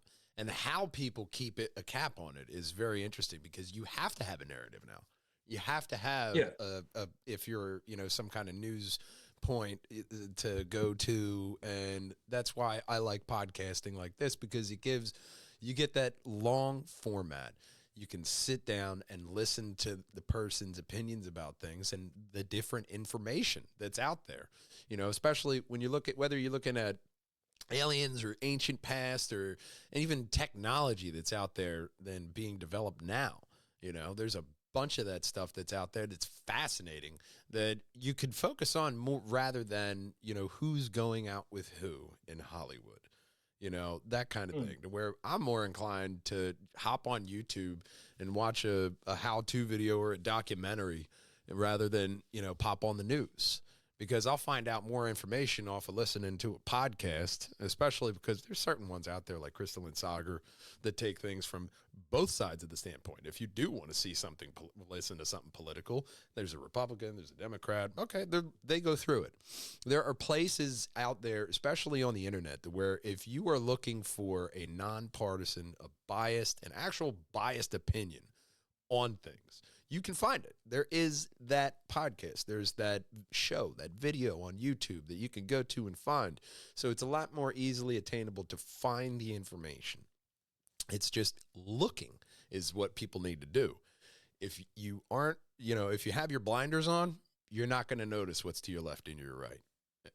The horse doesn't know its life is, could be so much wider when you have the blinders on.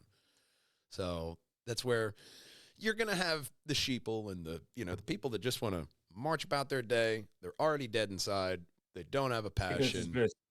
And, it's sad. It sucks when you meet somebody who doesn't have a higher passion in life. They're just kind of coasting on through. You can kind of see it in their eyes. Well, like, not even a higher passion. People that don't have an alternate view on anything. Yeah. They just accept everything they're spoon-fed. Like, how? Why would you do that? Like the whole idea of being human is to literally expand your mind, in my opinion. Like, that is literally all I've done. Like, most of my life is literally I'm constantly reading about ancient civilizations. I'm obsessed with ancient anthropology.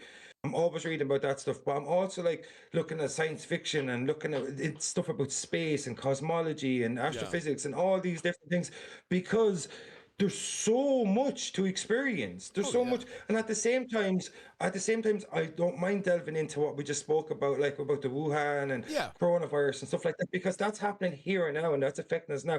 And there's so many inconsistencies in that story as well. Like we spoke about Egyptology and inconsistencies earlier.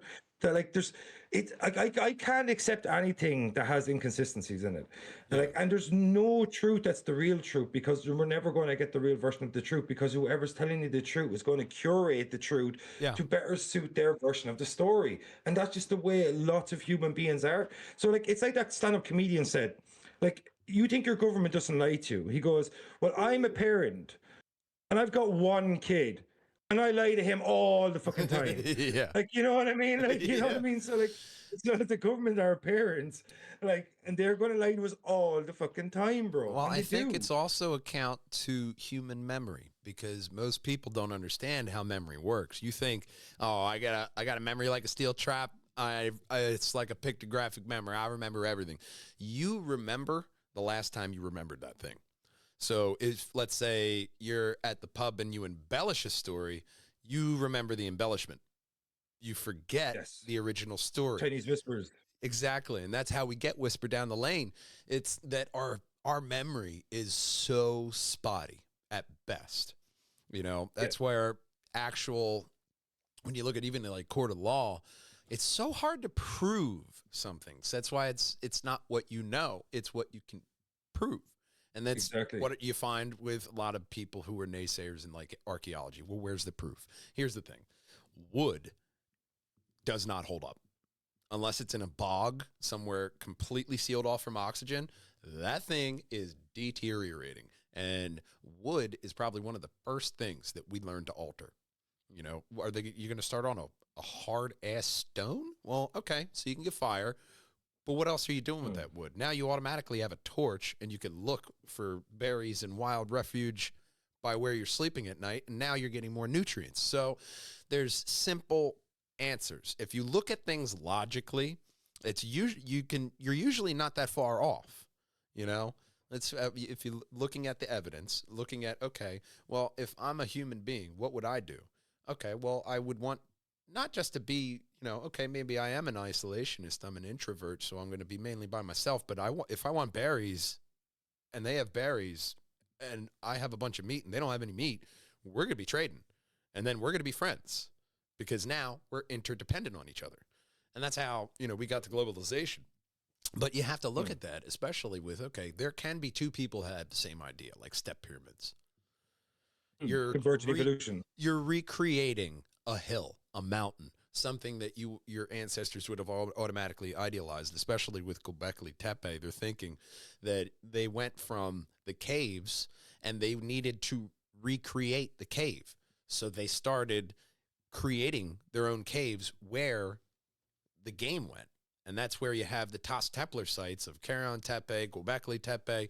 They were all over Anatolia, just kind of cruising. And yeah, you had separate communities along the way of these people. They had maybe most likely cannibalism or some kind of sacrificial worship. That was popular back in the day.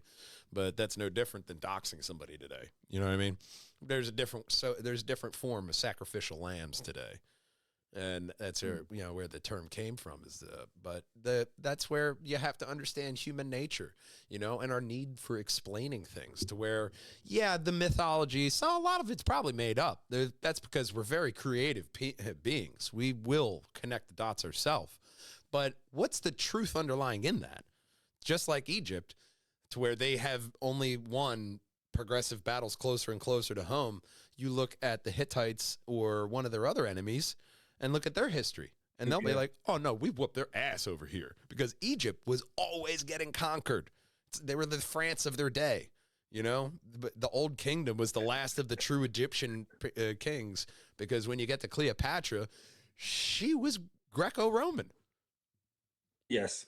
She was the heir of Ptolemy. Yeah, she was a Ptolemaic ruler, so those were all Greeks. Since Alexander the Great went in, mopped the floor with those fuckers, and then that was a Greek city.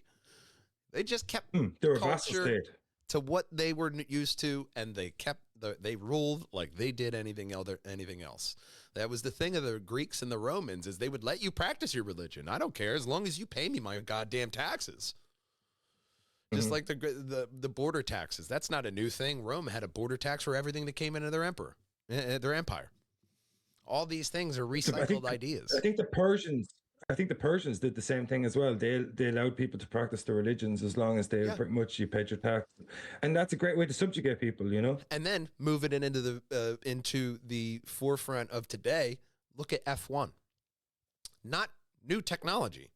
They are repurposing and making the technology they have better to better suit them. That's how they have these hybrid engines. You have DRS. You have all this stuff in those modern F1 cars that make them spaceships. But when you look at the individual technology, it's all stuff that we have. They're just repurposing it for their needs. And then through F1, you have the high performance parts that all right, this will go through, a long ass season of F1 and not break. This is a reliable ass part. Let's trickle that down.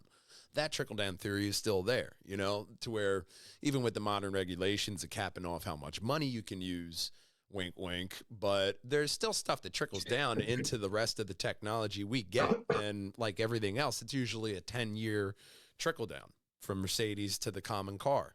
So that's where, if you look at the principles that we use and reuse in our day-to-day life, that's the same things, the same kind of processes that they had back in the day. You look at cuneiform tablets. They found the Pythagorean theorem 1,000 years before Pythagoras. You think all these people were making stone structures and they didn't know how to figure out a triangle? Yeah, like what do you think went on there though when you look at like Pumapuku and Machu Picchu and places like that, where these megaliths in very, very hard to reach places, and they have these stones that look like they're almost melted together? Well, here's my thing.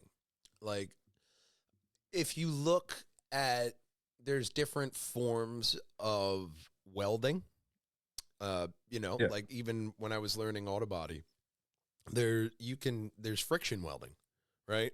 So how could they not have figured out like a circular saw, like in Egypt, a round circular saw made out of brass, right? That's in their technology. They can make these all very precise cuts and stone, stuff like that. It's technology we didn't think they had. So maybe a different branch of technology was present in those advanced civilizations, because there's way too many monolithic structures to where I get that they would alter stone first, but Göbekli Tepe is different than, I'm forgetting the site in, I want to say it's in like Sicily or something off of Italy. It's the huge, it was in Ancient Apocalypse, Graham Hancock's documentary. Malta, maybe. Malta, yeah. Look at Malta. That's stone. You can't date that. but those things are massive. The base of, I think it's the at the Acropolis, of that huge stone that's in the back, and everybody doesn't even look because it's too long to get to. That stuff they would have built on top of that. Just true to Rome. They And would have Baalbek built as well, on is it? Baalbek? I think so.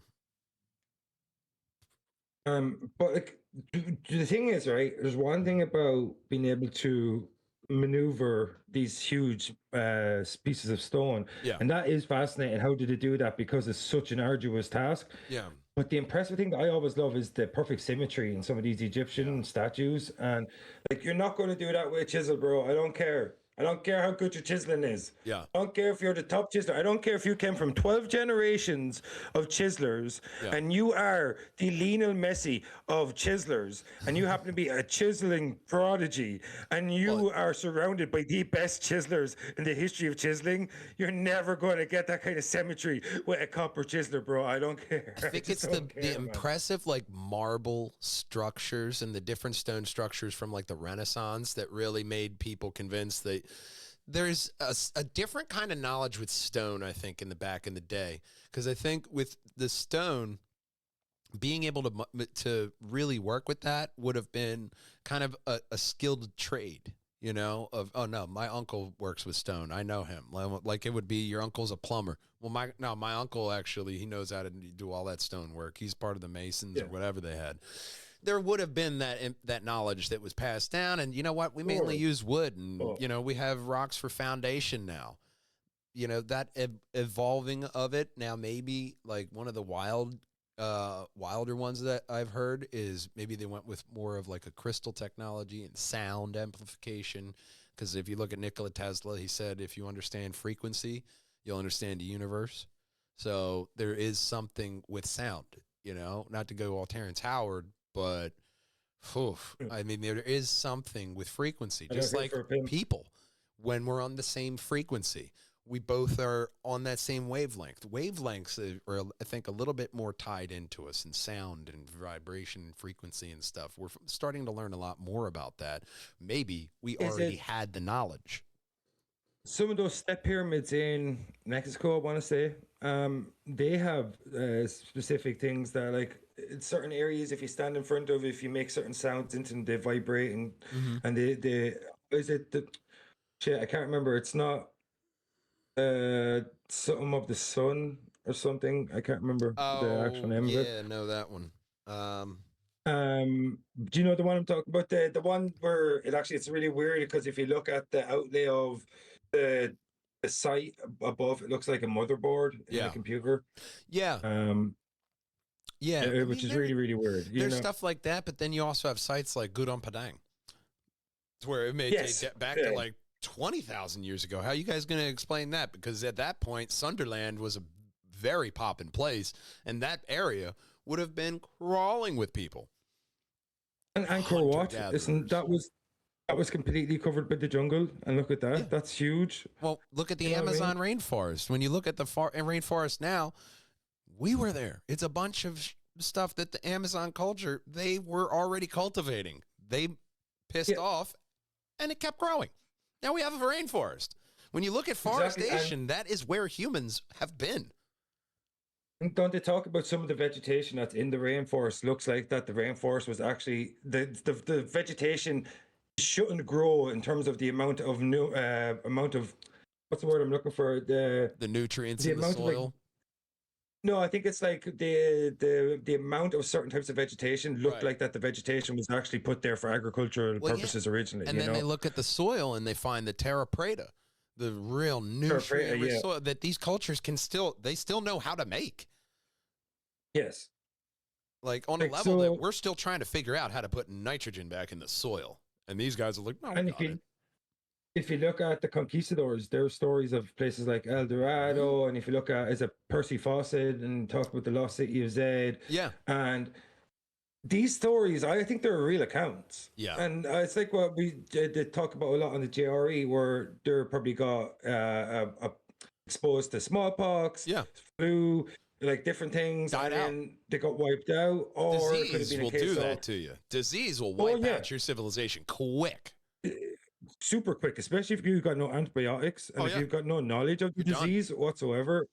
Oh, You're yeah. done. It's just game over. Yeah. It'll spread like wildfire. Like if you look at smallpox, if you look at Hmm. Spanish flu, Yeah. if you look at like anything, like if you have a disease, its R naught is very, very quick. If it constantly is replicating itself very quickly through a population and you've Yep. got no way to protect yourself from it, you're screwed. Yeah. And I don't care. And especially if you look at the way that the conquistadors spoke about these ancient rainforest civilizations, that there were millions of them. Hmm. So millions of people in this one area, they were probably all on top of one another. It was probably all tight-knit communities, probably had several generations of families all living together in close quarters. Oh, yeah. So that means a lot of older people as well. So if you have a influenza or something like a smallpox that has a very high mortality rate, Oh, yeah. that was to spread through a civilization like that. You go away, you come back 100 years, that entire civilization could have been gone for 70 of those 100 years. Oh, yeah. And in the rainforest is just left to grow, left to grow, left to grow, and then all you have is stories. It's like what you said earlier, memories become stories. Like, yeah, and then you look at like programs that used to run on History Channel, like Life After People. If we went away today, 100 years, there's no trace of us. Absolutely no trace of our civilization, except maybe one or two spots that aliens would come down and be like, oh, look at these fuckers. Like, oh, what were they about? Hopefully they don't land in Los Angeles. Especially the way there's a whole other view of humanity that they would get excavating at Los Angeles in the future. Like, they would think we are. But look how we build fucked. things, though. Like the way we build things now, we're building things that are constantly degrading over time. So the only reason we know about the pyramids is because of the way they were built. Yeah. Because of they're so enduring. Degradation process of those huge Exactly. stones. So if you got a skyscraper, that's going to degrade very quickly. 100 years, probably completely gone. Done. Like, yeah. You know what I mean? So like the reason we only have these megalithic structures to look back on is because they're the only things that survived. Yeah. And that's because, and so who's to say that there wasn't loads of advanced civilizations that were urbanized like the way we were, that had all these skyscrapers, that had all these prefabricated buildings that weren't built to last, but were built to be replaced, built to be torn down easily in case they needed to be. So well, who's to say it? You look at the Bible pre-flood. They have the tax man. They have markets. They have housing. They have a whole civilization structure already set up, and this was pre-flood. Baked into your mythological lore, right into your cult. There it is, just like sesame seeds. It's baked in there. Yeah. You already have that. We had a civilization, but they were, if you go back to the Sumerians, we were too noisy. You know, if you look at the Catholic religion, we were too sinful. There was always a reason on why some kind of natural disaster smited us after that. But we had a vibing civilization. Now, what level that was is to be seen, and what technologies they had that we would have had unlocked earlier. That's a whole other multiverse, you know? Maybe we were already a spacefaring civilization by this point, you know, and that kind of thing. We came from Mars. I like that one because if you look at the time span, I mean, starting at Mars, civilization going, they found water. They found water under the surface. There's a bunch of different ways that life could have been there. Now, the only thing that I would disagree with Elon on is that the core of Mars, I don't think you're going to really want to sink the money into terraforming that planet unless you can reactivate that core to get the magnetic field around it like we have on Earth, because one solar flare is going to cook that entire planet again. That's the thing. Mars is not us, okay? It may have at one point had, water and maybe the early signs of life, but I think it was, it was like being born in the hood versus being born in Beverly Hills. We were born in Beverly Hills here on Earth, and whatever was being born over there on Mars didn't get the great shift of the stick. That's where, if you look at how big the universe is and how the astrophysicists are saying, no, the universe is ever expanding. It's actually getting quicker, where our theory said it should be getting smaller and decreasing. It's increasing. So we have this limited view and understanding of the universe. It's very narrow-minded to think that there aren't other civilizations that didn't get held up by the dogma of religion like our civilization did. Because if we didn't get held up by dogma and politics, we would have already unlocked all this stuff that they're doing with stem cells. They're getting rid of diabetes. They're giving people their hearing back. They're giving people their vision back. All regrowing cartilage. They're doing amazing things with stem cells, but because they got it from aborted fetuses, they're like, no, you can't touch that. But now you go down into Mexico and you can have ayahuasca trip. You can regrow your knees. You know what I mean? They've just found how to turn on the genetic switch like a salamander to regrow limbs. There's so much that we are just starting to unlock in technology now. And if that goes away, it's primitive stones and sticks. The argument about stem cells, though, I think is less morality and more about profitability, because as Chris Rock used to say, the money's not in the cure, it's in the treatment, you know. So they don't want you to be cured. They don't want you to be a one-time customer. They want you coming back for your opioids. They want you coming back for your pain meds. They want you to come back for your even your physio, because that gives someone a job and that gets someone pay and that gets someone more money and blah, blah, blah. And you have clinics. And so nobody wants us to be one and done. That's why Tupperware are going out of business. Perfect example. Look at Tupperware. You make a really good product, you're going to go out of business because you need repeat custom to stay in business. It's simple. Yeah. That's the way, unfortunately, medical practice has become. When you privatize anything, you need repeat custom, right? So this is a major problem with America in a sense. And is privatizing medical care, it means that you have exorbitant prices, and means you have people that can control the market, and it means that people that are dependent on continual treatment, and that means if you have continual treatment, you need continual patients, and the only way to do that is to treat something, not cure it. And if you look at your prison systems, privatizing prison systems is really, really bad, because it wasn't a great idea, because like any kind of business, you need a product. And unfortunately, if you're in the prison system, how are you going to get product? You're going to have to lock up people.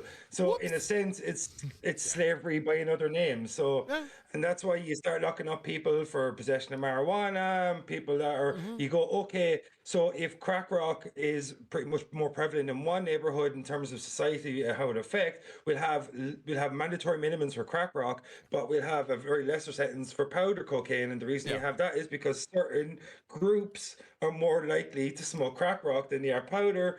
And then you have your repeat custom, because you're able to lock up a whole patch of society, which is the war on drugs. If you look at the reason marijuana was made illegal is because most people that smoked marijuana in the States at the time were people that were outspoken against the government. Well, you can't arrest them for free speech, but you can't arrest them for marijuana possession. And that's how you shut down the One Love hippie movement. Yeah, that was also I'm brain farting on his name, but it was the maker of the cotton gin, because hemp was getting to be such an amazing textile, an important textile. They started floating the rumors of the Mexicans coming down, raping white women, smoking marijuana. Reefer madness. Then you had reefer madness and all that hysteria till the point to when you got to Nixon, he was just trying to get rid of these fucking hippies, throw them in prison, Jim Crow laws, all that. Now you get into the 90s and everybody's still demonizing this, to where I think that we're really going to be in the generation of people who look at marijuana and they're like, wow, you guys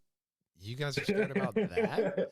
I'm like, oh yeah, I got into cars with strangers. Like I would go down into the hood just to find. I remember I was telling First Lady this. I was like, when I was in college, me and my friend would walk up to absolutely every person. And when I tell you, Vinny, every person, every single fucking person at that college, we would walk up to them and say, hey, you got tree?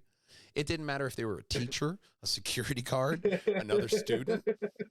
We walked up to we canvassed the campus. And most of the time, we would find somebody.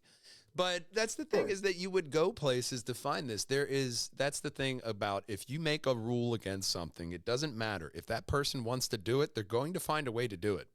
So you can either make it illegal, or you can tax it and make profit off of it. That's capitalism. That's the age that we live in. Now, that's what we're finding in the States. Thanks to Trump, they descheduled it. It's not on the most restricted list anymore, so now they can research it and start to actually see where these terpenes are helping people. Because I think even when I started, messing around with that when I was a kid, I saw the benefit of it. It was like, it wasn't Reefer Madness. It wasn't all this. I was in the DARE program, again, the drug program that they pulled out in the 90s, the DARE program. So they made you villainize all these different kind of people. I didn't want to be a lazy loser. Oh, I don't want to be a part of that. And then you open up your third eye and you can't close it. So it's hard to, me and the First Lady were talking about this too, is that you can usually tell a person that has smoked weed, because they're usually a lot more chill of a person. They're a lot more happier, understanding, they're nicer people on average. It's, it's a different kind of culture that bred out of that demonizing of this plant, that I think it's once again the narrative falling down on its face, because, most kids will look at their parents who smoke weed and be like, I don't want to do that. They're coughing, they're hacking all the time. What the hell are they doing?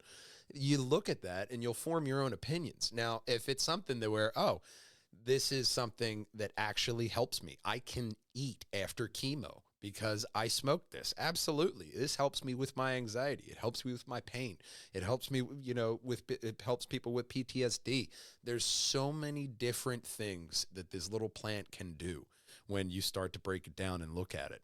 They have some, I think some strains being fighting cancer and different things like that. There's different things that we're going to find out once we start researching into this, of how silly this war on drugs was. And it was all based out of, like everything, it's based out of fear. I fear this thing that I don't understand, so I'm going to demonize it instead of understanding it and seeing how it can help me. I think it's based out of control more than fear, because they're like, how do I control large swaths of people under one umbrella? Yeah. So if you have an opposition, so if you can't come after your opposition for any of the ways that they exist in terms of free speech, free right to assembly, all these things, how can you target them? Okay, so what do all these people do? Okay, they all smoke marijuana. Okay, so what do? We make marijuana a Schedule 1 narcotic or whatever. Now we can lock up a whole group of people that their only crime was the fact that they opposed our narrative. And and then they fall further down the fucking rabbit hole, because it starts off with the weed, and then they're like, oh, look, it's a gateway drug. Now he's into heroin. Well, no, you arrested him, and then he couldn't get a job, and then he kept spiraling down because you started that spiral. Don't be surprised when we have suicides and crack epidemics when you guys caused it. Yeah, exactly. And the thing about prohibition, you had the perfect example already why prohibition is a bad thing. When the prohibition of alcohol occurred, what happened? You had the rise of organized crime in America. You had one of the biggest, most prevalent black market. Al Capone, you had one of them, you had one of the most biggest, most prevalent, one of the most successful black markets in the history of any, literally. I in swear modern to times. God, if he had a good accountant, he'd still be around. He'd still fucking be around if he had a good accountant. All right. He would have been president, bro. It took the IRS to say, hey, but what's up with all this money? Oh, fuck. Yeah. It took the IRS to take that man down. Everybody else, he was unfucking touchable. And then the IRS were like, yes, but actually, he's like, yeah, bro, nobody can know. One thing I've learned from studying American society and watching American content is nobody escapes the IRS. Nobody. They will make you pay your bills and then lock you up for the right. What I mean? They don't give a fuck, bro. Wesley Snipes. They'll come after everybody. Don't fucking care. Did you pay me? Yeah, bro. I'm telling you, man, if you are going to be famous, get a CPA. Oh, yeah. Get the best CPA you can get. Don't money being worth it at that point. You know what I mean? Exactly. Don't be like, who's managing my money? Oh, my cousin. You're going to prison. Oh, you're going to prison right away. And your cousin's taking all your money. If Dane Cook has taught us anything, family will also rob you blind. So that's where you got to be careful on that. I do this to myself every time when I podcast. I get plenty of fluids, and then I just have to pee so bad. It's like I put myself under the gun. Oh, God. There's nothing like a good pee. I've got an iron bladder, bro. Like I can remember though, my co-host on the podcast that used to be on, like I have iron bladder and this dude has like a baby bladder. Oh yeah. So like, oh dude, I'd be like, we'd be recording and he'd be like, Oh like man, every 20 minutes. I'll go out with the first lady. I'll pee, and then we'll drive to my mom's like an hour away, and I'll be like, oh, thank God, I gotta pee again. The old man bladder has hit me. I'm 39, and I'm turning 40 this year in May. So, and even still, I'm at that level to where I'm getting older, but I don't really have the gray hair. And I love that. I attribute that mainly to leaving the automotive industry. I'm starting to see some here and there that I can't clip out of the beard. I can't clip out of the mustache and beard. And my woman always loves to point out when I do have some gray hairs. But, it's one of those things, getting older and going through life, and then you look back at everything you did. And there's a little bit of introspection, I think, that you start to do more when you start to get around that 40-year-old age. A lot of people start to feel like they're under the gun. They haven't done anything. But what I like to point out is that Stan Lee was 40 when he created the Fantastic Four. George R.R. Martin was almost 50 when he started writing Game of Thrones. You got time. The point is to have that passion, no matter when you find it, because even you look at like Mary Shelley, different people who didn't actually start creating until later on in their life. You realize. Ricky Gervais. Yeah, Ricky Gervais, perfect example. We just watched his stand-up special, another fucking fantastic one. I love Ricky Gervais. 37 when he started doing stand-up comedy. Like. Yeah. I mean, you can get a lot, especially in stand-up. There's some people like, Cam Patterson just got found on Kill Tony, but there's a lot of people that, they will find their passion, like Joey Diaz. Later in life, found the passion, already had a huge story to tell, and I think it takes life to happen to really fine tune and hone out the potential. Because that's one word that I always hated when I was younger, is that people looking at me and like, oh, you got a lot of potential. And it's like saying, oh, this car has it's got a big gas tank. Like, yeah. All right, but where are we driving with this? Yeah, exactly. I'm the same, bro. Like, people always used to say that to me. Like, you're too smart to do this. You're too smart not to do anything. You potential. Yeah. But like, sometimes though, when you have this drive or whatever, it's hard to do what you just said. Like, it's hard to direct it. Where are we going with this? Like, and if you have a curious mind like me and you have, you become scattered in terms of what things interest you, because everything interests you. Oh yeah. So you're like, if everything interests me, then what am I going to be passionate about? And that's what led me to trying to be a writer, because no matter what, I looked throughout my life, and what was the one thing I always wanted to be, and I always wanted to be a writer. That was the only thing that stuck with me. I tried it when I was 18. It didn't pan out. And then I didn't try again until I was 30. Yeah. Like, I had so many naysayers, and like I read somewhere recently, and maybe my figures are wrong, and I hope not, because I've quoted this, that for a person to start writing without any training and to become a published author under their own steam is something like 4% success rate. Yeah, like it's so astronomically small, because it takes like so much self-convincing, because the age-old imposter syndrome people talk about. It takes so much convincing, like not just like outwardly vices. You have to like literally quite those vices that come from the outside, because if nobody sees the race you're running, they can never see the destination you're aiming towards. So like that's what I look at writing, like, because I was lucky. I had a few people that were supportive with me earlier on, but nobody expected me, because I'm a person that I'm a bit of a non-finisher. When I was younger, I used to start things and I used to never get it done. I was absolutely a master of procrastination, Oh, yeah. And I got a PhD in it.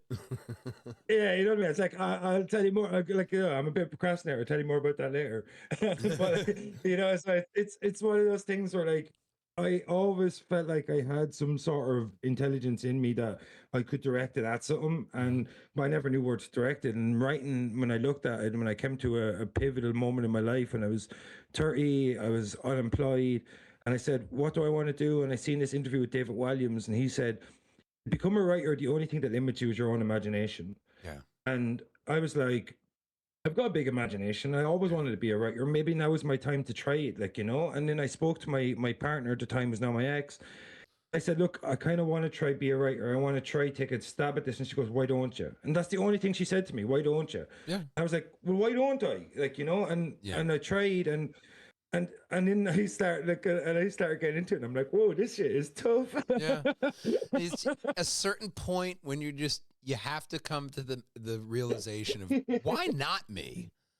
Why not me? Exactly. You know, The difference between people that succeed and the people that don't are because the people that succeeded are the ones that tried. Yeah, the imposter syndrome on me just faded recently, and the first lady would confirm that. She used to tell me of all this stuff when we first met.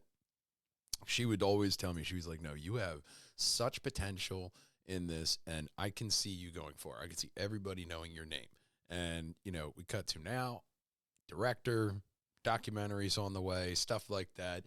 You know, being a writer was something that I didn't tell people, like, oh, I'm a writer, I do this, I've written on, you know, because it wasn't like, oh, no, you can't go watch stuff that I've written yet.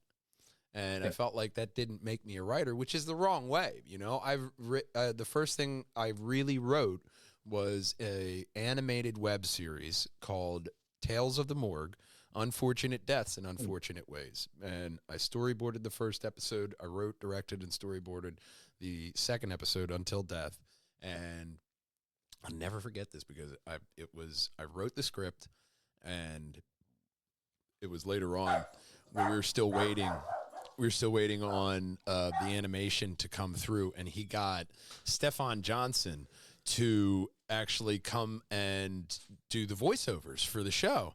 And it was when I was listening to his voiceover, and he said, he started off my episode, the difference between lust and love.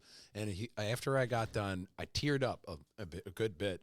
And it was the first time that something went from concept in my head to reality.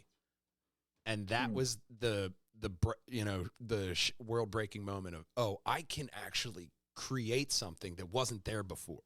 You know, I like to say that as creators, we're magicians. You know, we make the magic happen, because this idea, it did not exist. There was no thought of this. There was no Star Wars before George Lucas. He created this. He had this thought, and it exploded. You know, that's the ultimate, I think the ultimate point for a writer is to get up to that George Lucas, you know, Gene Roddenberry, that kind of legendary status, is that you have created this entire expansive world that people just want to play in your sandbox, you know, like playing with action figures as a kid. No, I want to play with these characters, and I want to do this, you know. And that's where we're getting into the Star Wars, is that you have all these people that grew up on that, and they're like, well, let me get a crack at this. Let me try. Yeah. So that's where the creative bubble kind of expands out. But as my goal as a writer is, I've always looked at people like Jack King Kirby and Stan Lee, and I would say, why can't I create something like that? And I'm working on a bunch of different creative writing ideas, just like yourself, that you really start to get your legs spread out and get your feel of it and how to do it through, like anything else, experience. But just putting the effort into yourself is something, and gambling on yourself is not something that a lot of people will do, because they feel, I need this safety net, I need this, or I need this. They all of a sudden, you know, one of my favorite things to say is, I am never as efficient in cleaning as I am if there's a podcast to edit, because I will find any excuse to be away from this computer till I have to sit down and actually do it, you know. And sometimes it's like that with writing, but once I get in there and I start cooking up, it's, this is why I love doing this. And that pop out there in the public, love it, hate it, or indifferent, I don't care. I've created this, and I put this out here for people to enjoy, and it's always going to be there. It's always going to be out there, especially when you look at, you know, both of us, authors. Never would have thought I could do that. Here comes Bezos and Amazon, and I'm like, I too can be an author. Yeah, exactly. Well, I look back at my journey over the so I was 30 is when I decided I want to be a writer. I'm 38 years of age now, right? So when I look back at my journey, like I never imagined like I could have done the things I've done over the last 8 years. Like as I said, I was like, this shit was tough, bro. Like my first drafts of River Boys were terrible. I mean, terrible, like absolutely terrible. I had no clue what I was doing. I had no clue how to build lore. I had no clue how to write introspection. I had no clue how to do prose correctly. I had no clue, literally no clue. Yeah. But I got better and I got better and I got better. And you said like a minute ago about the imposter syndrome. Because I'd never published anything, I didn't feel like I was a writer. So I started reaching out to all these American websites. I'm like, I love movies. Maybe I can be a movie reviewer. Maybe I can be a critic. Maybe I can write essays, recommendation pieces. And then I eventually ended up doing that. And in a period of like less than a year, I got published like nearly 70 times across 4 different websites. Wow. And I got my work shared by James Gunn, John Noble, Mark Hamill, like Andrew Orvidal. Like, and then I said to myself, okay, I'm not jealous of people in this. Like, the thing is, the reason I stopped writing movie reviews is because I looked at other people writing movie reviews and getting more exposure than me, and I was not jealous of them. Right. I knew that it was not my passion. Mm-hmm. But every time I seen somebody publish a book, I was so jealous. Yeah. So jealous. I seen like Ben Galley is someone that's been so instrumental in helping me become a writer. And every time the dude is so productive, he's publishing books left, right, and center, and I'm so jealous looking at him. And I'm like, okay, now I know what I want to do. The things that make me jealous are the things that I'm passionate about. Yeah. Like it's like if you see someone, you know, you want to be around them. If you're jealous that they're giving their attention to someone else, you're like, that's the person I want to be around, because like obviously it's setting off something. And that's when I knew I was passionate about writing fiction, not just writing. Yeah. Because when I looked at the essays and the recommendations and all the cool things that were happening to me, Mark Hamill, John Noble, Andrew Orvidal, like I said, and all these cool things, James Gunn, sharing my work and all that. It didn't really go. It excited me in a moment, but it didn't excite me to the extent where I was like, I want to keep doing this. Yeah. But when I went back into River of Bones and I started podcasting, I was like, okay, I like talking about movies, so I started podcasting, reviewing movies that way. But even when I was podcasting, I was never jealous of people having a more successful podcast than me. Yeah. Because I never dreamed about becoming a podcaster when I was younger. The one thing that stayed with me throughout my life is that I wanted to be a writer and I wanted to write my own stories. So eventually I was writing on the side, I was podcasting a lot, and eventually I'd be like, what do I want to be?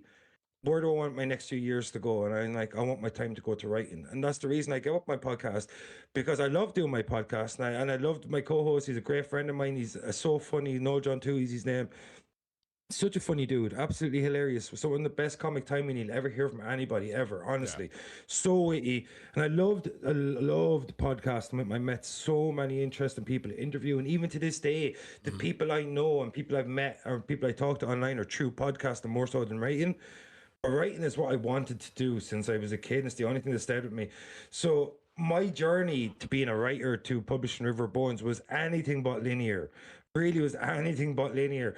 But the fact is, the day I published River of Bones was the happiest moment of my creative life. The journey that I went on from when I was 30 to the 5th of November when my book finally went out after 3 days of delays, god damn it, because of a stupid format issue with the map. All the things, the stupid map. My God. Always format. It's always format. I said, to my editor, I'm like, I put this through Amazon, and I mean, my editor Susan Geiger is a genius. She progressed me so much as a writer, and I was so lucky that my illustrator Thea Marjoran. But I said to her in that moment, I'm like, I don't think the map is the right format. It's coming up, and she goes, no, it should work. And I put it through the machine, and it came back to me, no. And then I end up missing my publication date by 3 days. So in the end of the day, Susan Geiger is a wizard. She's a genius.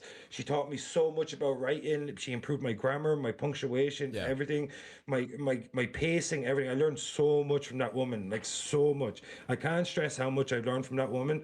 Unfortunately, I don't think we're working together for the next one, because congratulations to her. She's just had a baby boy, I think, or baby, and congratulations to her. Absolutely. But I learned so much from Susan Geiger. She's an absolute treasure of a person. She's so good to deal with. She's so open and so communicative in terms of how she collaborates with people. Like, she improved me tenfold. And that's what I'm saying. Like, so the journey for me was anything but linear, and but I knew throughout my journey where my passions eventually were lying because of my guttural reaction to certain things. Yeah. As I said, when I seen people getting more exposure than me in terms of their writing reviews, it didn't bother me. And I'm like, it should bother me. Like, not that like I should be jealous of other people's success, but I should be jealous of the fact that I'm not progressing. But I was progressing really well, and I wasn't really getting anything from it. I'm like I was getting these momentary highs. I'm like, oh, cool, James Gunn read my name. I'm like, I love James Gunn stuff. And I was excited for a moment, but it never lasted. And I love Andre Orvidal's work. I love the Last Voyage of Demeter, and I love Troll Hunter. And like, the stuff he does is really, really awesome. And I love the fact that he shared my work and he complimented my article on Troll Hunter. And I love that. But it wasn't what I was passionate about. And then the fact that when River of Bones, and even though I spent so many days sitting on my laptop alone, missing so many potential drinking sessions, not spending time with my ex now, who that probably was the cause of my relationship falling apart. But at the end of the day, and I loved my ex, and I really do, but at the end of the day, River Bones is a legacy I'm leaving behind. Lonely Lighthouse is a legacy I'm leaving behind. Yeah. We Are Many is going to be a legacy. The stuff that I work on recently, like, the way I get to challenge myself. I spoke to a guy, super talented, award-winning composer, Phil McLean. He's going to be working on Black Rock with me. Same with Noel John Toohey, the movie that I'm hoping to direct with the help of Jeff Schneider. And the thing is, he came to me, he just put up this thing, and this is what I love about writing, I love about the creative process. And he posted a thing called Heresy, piece of music that he composed a while back, and he said it was really rough and he wasn't really happy with it because of the equipment at the time, and he's obviously become so much more talented now because he's grown into his process and into his art and stuff. And I just love the premise, and I'm like, can I turn this into a short script and we can use it for an anthology? As you mentioned IRL PKK earlier, that's a part of an anthology we're working on together, and that was Heresy, and I think I sent you Heresy, and that was just a piece of music that Phil composed, and I turned it into a short script. And that's what I love about the creative process, that you never know when things are going to fire off, because right now I'm on this big argument with myself because I'm speaking to my illustrator because I want to announce my next 3 projects in terms of my novels.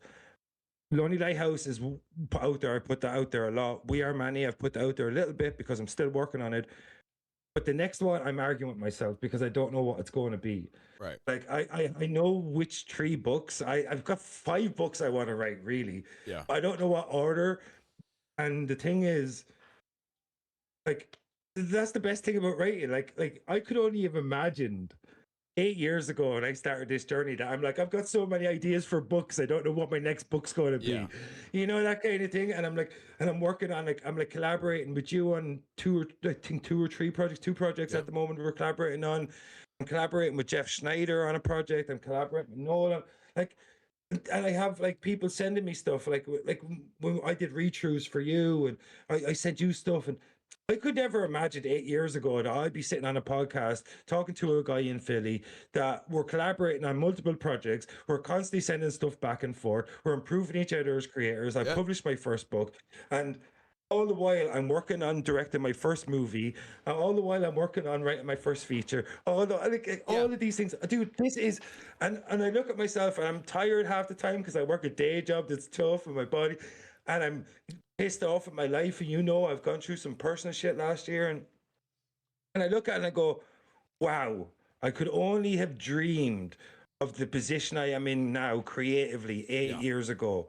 The fact that I get to collaborate with all these cool people, like-minded people from like America, such a far-flung place when you live in a small village in Laois, so the fact that I've got so many cool people outwardly believing in me, and inwardly I'm starting to believe in myself, because even though I haven't really found my audience with River of Bones, enough people have read it, and enough people have read my stuff. Enough people keep encouraging me that I'm obviously not shit, because if I was shit, someone would have told me ages ago. I was like, dude, give this up. And nobody, not one person that's read my stuff has ever said to me, give this up.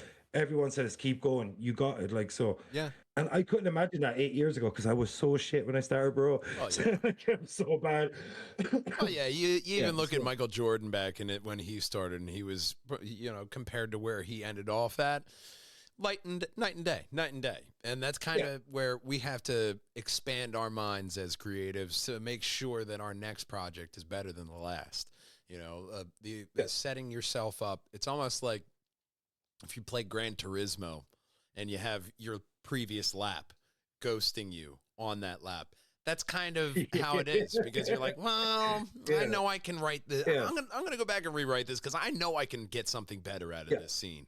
I know I can get something better, and then it comes out, and you're like, see, that's the point. I know it. I know that is what I would like to read or consume. So that's my scene. That's a magical moment in the creative process that only comes once you've actually gotten some mileage on your odometer in it and really gotten the chance to play around and realize that you're directing this idea and crafting it. You know, it's more artistic than it is scientific. You can't put a formula to a good story. People have tried, you know, you have the Hero of a Thousand Faces and stuff like that. The, you know, even the Harmon Story Circle, a very popular video online, which you could start off with. You know what you want to create, and it feels right when you're done with it. When you've really accurately worked out, I like to point it out as like kind of like stand-up comedy. They know when their bit's done. They know when their set's ready to be put into a special. Yeah. That's kind of the creative process in writing as well, because you know when you're ready to move on. And no, that's the best that I could make this project. Now let me go on to this project and start expanding myself over here. Maybe I work out this different stuff, you know, and there's always going to be, you know, some regrets when you look back on it. Like, oh, I wish I knew this back then. That would have made this scene 100% better. But that's where we expand out and really get the chance to grow as artists. Like when I look at River of Bones, even now, I'm like, oh, yeah, could have done this. I could have added this. I could have tweaked this. But the only reason I know that is because I'm actually improving as a writer. Like, and the thing that really helped me was with River of Bones, because it was my first outing, I tried to find what I was strong at writing. So I wrote to my strengths. So action, like lots of dialogue, lots of character interchanges, because they're the things that I think I'm strong at, writing dialogue and writing action sequences. And with Lonely Lighthouse, I went the exact inverse, and I wrote towards my weaknesses because I wanted to improve my. Like, dude, I am masochistic. Like, that's my problem. Like I will literally. There's so many people in my life that literally go to me and say, "Dude, you never quit. Like, you're so stubborn." And like that shit's hard to keep going. But like, I'm masochist because like recently, like a couple of years ago, I lost a bunch of weight, and people are like, "How did you lose all that weight?" I'm like, "Self-loathing, dude." Yeah, know? I stopped eating. I didn't like looking at myself in the mirror, so I got skinnier. Yeah, it's like I worked out 6 times a day, or worked out 6 times a week. I went caloric deficit. I was like, I stopped eating anything that tasted good. Like, you know what I mean? Yeah. And people then go, "I'll do my own thing." You're like, "Yeah, but bro, you don't hate yourself enough yet." Okay? Yeah. like You'll that's get the there. difference. Like, because like a guy said to me one time, he's like, "I wish I had the attention span to write like you do." And I go, "Bro, it's not about attention spans. I hate myself. I am willing to sit at a computer for 10 or 12 hours, kicking the shit out of myself mentally, like creatively. And I am willing to do that. I'm willing to put the notes in. I'm willing to do the outlines. I'm willing to be meticulous. I'm willing to do my diagrams. I'm willing to do all this thing, breaking shit down. I'm willing to sit on my bed and just let my brain float." And like, remember I was speaking to you about the feature where I was having a hard time working out the chronological order of the story. Yeah.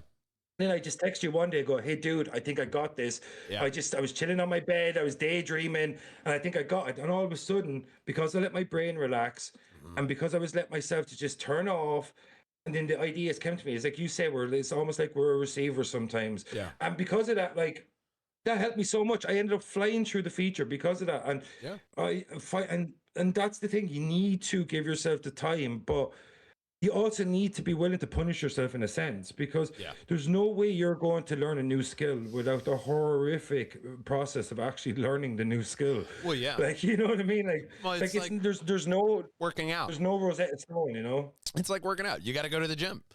When you're trying to Yes. flex your creative mind, you got to go to the table. You know, if you're an artist, Put the you got to reps go in. to the drawing board, and you got to stretch out your mind and let it flow.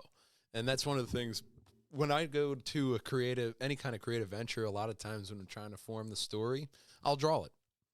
I'll draw it out first. Okay, let's do this. So I have a visual representation in my mind, and I don't do anything kind of in depth. You know, sometimes they'll just be stick figures going along. So I just get the idea out so I can go back to it and be like, you know, even for my second episode, I have a stack of drawings that I've already gone through and crafting out this stories to where for me I'll draw it out, and that's kind of my outlining process of where I've kind of gotten to at this point, to where I will understand where I'm going in the story, and then I'll relax my mind once I'm behind the keyboard, because now that I got a nice keyboard, it makes it so much easier when you hit space and it actually adds in a space and it doesn't stick. Yeah, like, dude, I used to, so when I was writing River of Bones, because of long sessions at the computer, I would I had my laptop and I had it plugged into a big TV, 32-inch TV monitor, and I had a keyboard.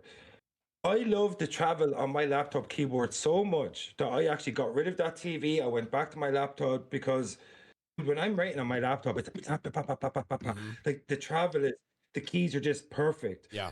Like when you're like, but when I'm writing as well, like when you talk about doing drawings, I have all these, like, I have stuff like beats, like story beat, and then I have like, it's like I'm working out a scene, and I have these like broad out. I have all these like broad outlines that, and then my scope becomes more narrow. As the story progresses. Excuse me. So when I write, like when I'm writing a story, so I'll have my narrative beats. Like when I spoke to you about figuring out the chronological order to the project we worked on, remember I was like, to go here, to go here, to go here, to go here. And then I knew my outline, and then I have my structured outline, and then I will go into a scene by scene breakdown, and then I will actually start dissecting the scenes. And then every time I will come, like, I'm not completely rigid, or like I let the scenes go where they go, because sometimes something happens. But when I get to the laptop, because people always go, where'd you come up with your ideas, blah, blah, blah. But it's not just about ideas. It's about having the prep work done before you sit near the laptop, because you don't want to go to a laptop, in my opinion. Like, obviously there's people called pantsers, like Stephen King, perfect example, and he's widely successful. He writes as he goes, but I can't sit at the laptop if I have a blank brain. I don't even, people go to me, how do you avoid writer's block? I've never dealt with writer's block because I don't go to my laptop without an outline. So when I go to my laptop, I have my story here. I just have to fill in the blanks. I just have to make it flow. I just have to get the pacing going. So by the time I'm ready to sit by my laptop, like I'm working on rewriting Blackrock, because I came up with some better ideas for lore and stuff. So when I started rewriting that the other day, there wasn't me writing into the void. I have my beats worked out. I've had my discussions with Jeff Schneider. We already worked about how motivations can change things. And I have all my prep work done. It's that old saying, you know, fail to prepare, prepare to fail. And that's what I think we're writing.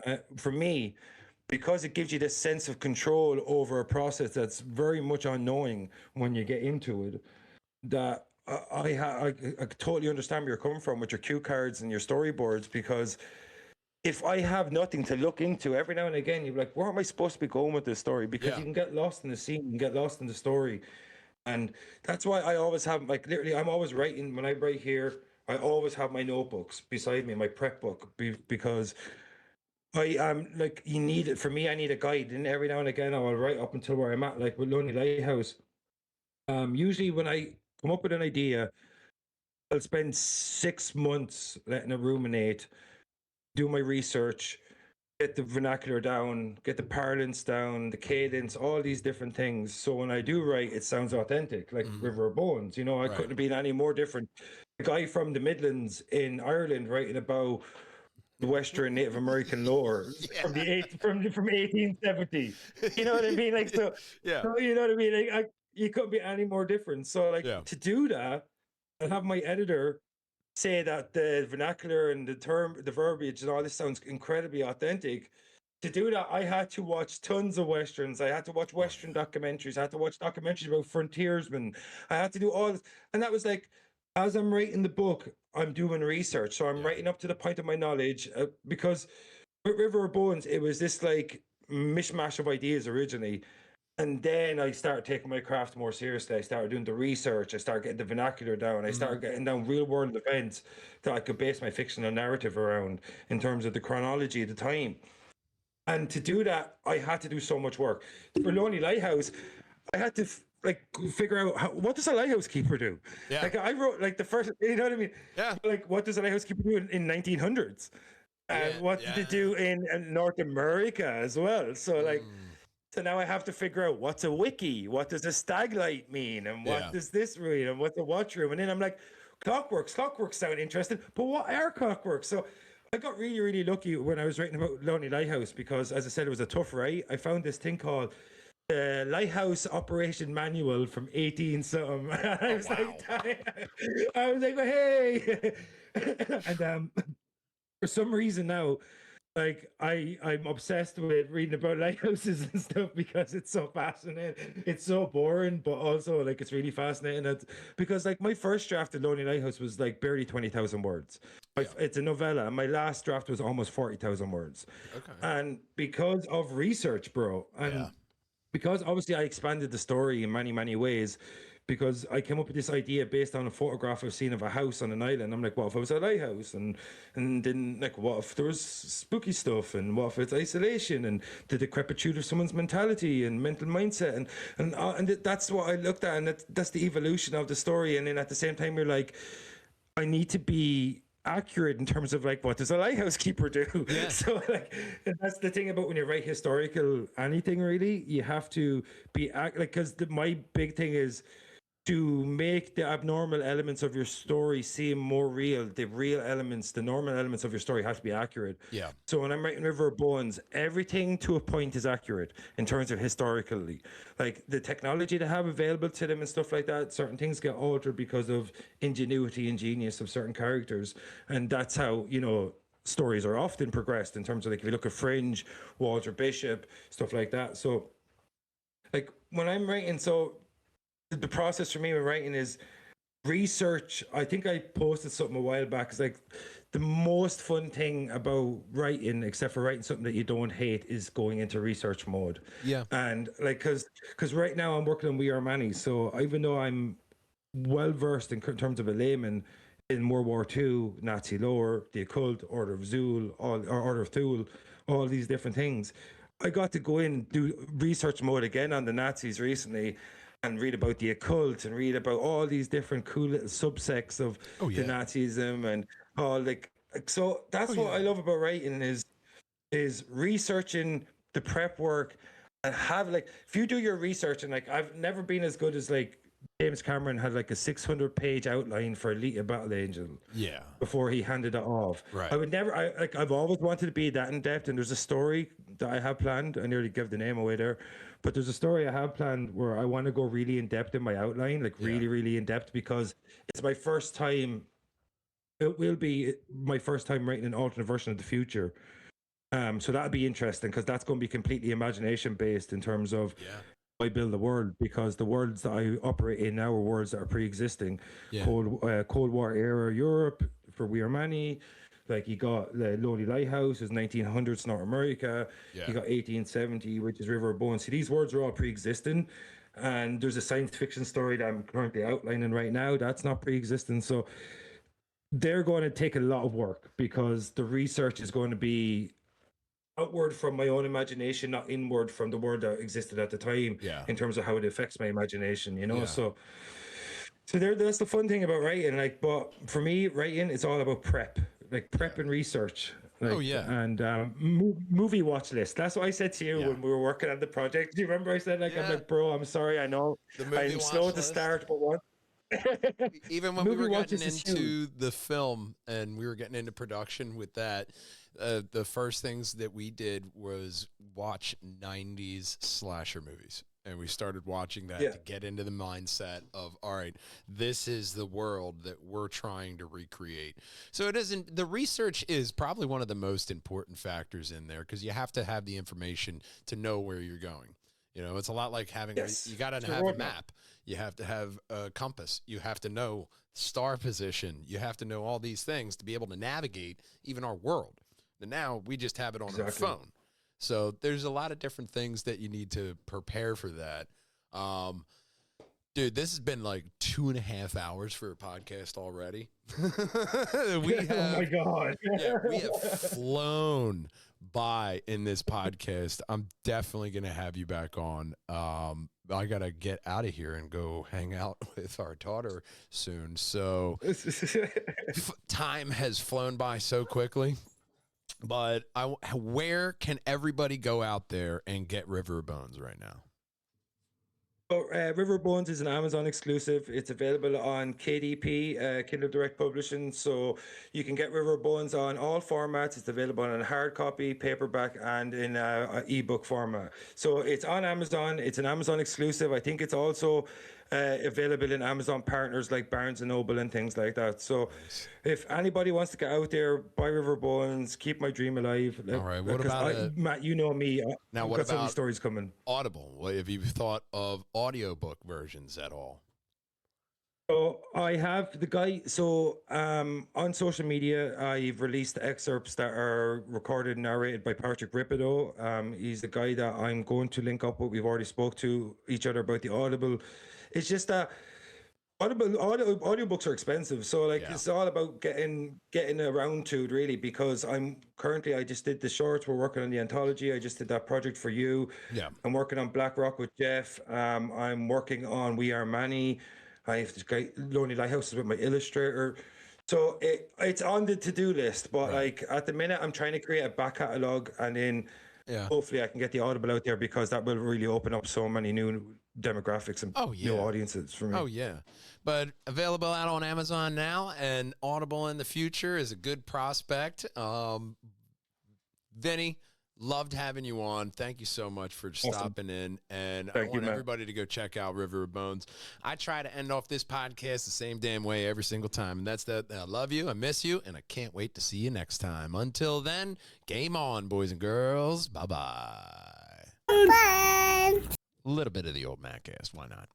So, scientists just found an Earth-sized planet only 40 light years away, sitting in the habitable zone where oceans, clouds, and maybe even life could exist.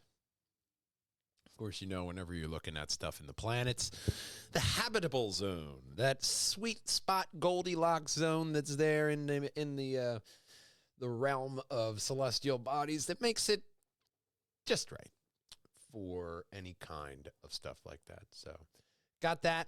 We're waiting for Vinny.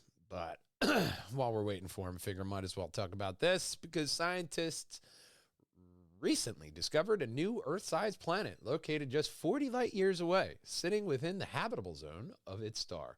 Exciting finds open up possibilities for life beyond our planet, offering a glimpse into the future where humans may one day explore distant worlds, very Star Trek-wise. But if we're going to look for those worlds until we get warp drive, you're, going to need to know where they are. Are they in the habitable zone? Now, that's the other thing. Sci-fi movies have taught us, if anything, sci-fi movies have taught us that, just because it is in the habitable zone, do you want to go there? Really? I mean, 40 light years? A lot can happen in 40 years, And that's a light year. That's how long the light takes to go from one point to the other. So 40 years for that one light to travel those 40 years, the distance. So, it's not like we could just go pop in there and, zoom into their living room. But, we do have to watch out for that. So keep your eyes to the stars and make sure you hit that subscribe button and the notification bell so you can see when all the best Perjangers and Wallhangers content's coming out there for you. And don't forget to hit that button right there, because that's going to be the very best Perjangers and Wallhangers video for you. And right over there on the other side, that's every single Mattcast in a playlist, so you can go right down the line. And of course, until we see you next time, gang, game on. Bye.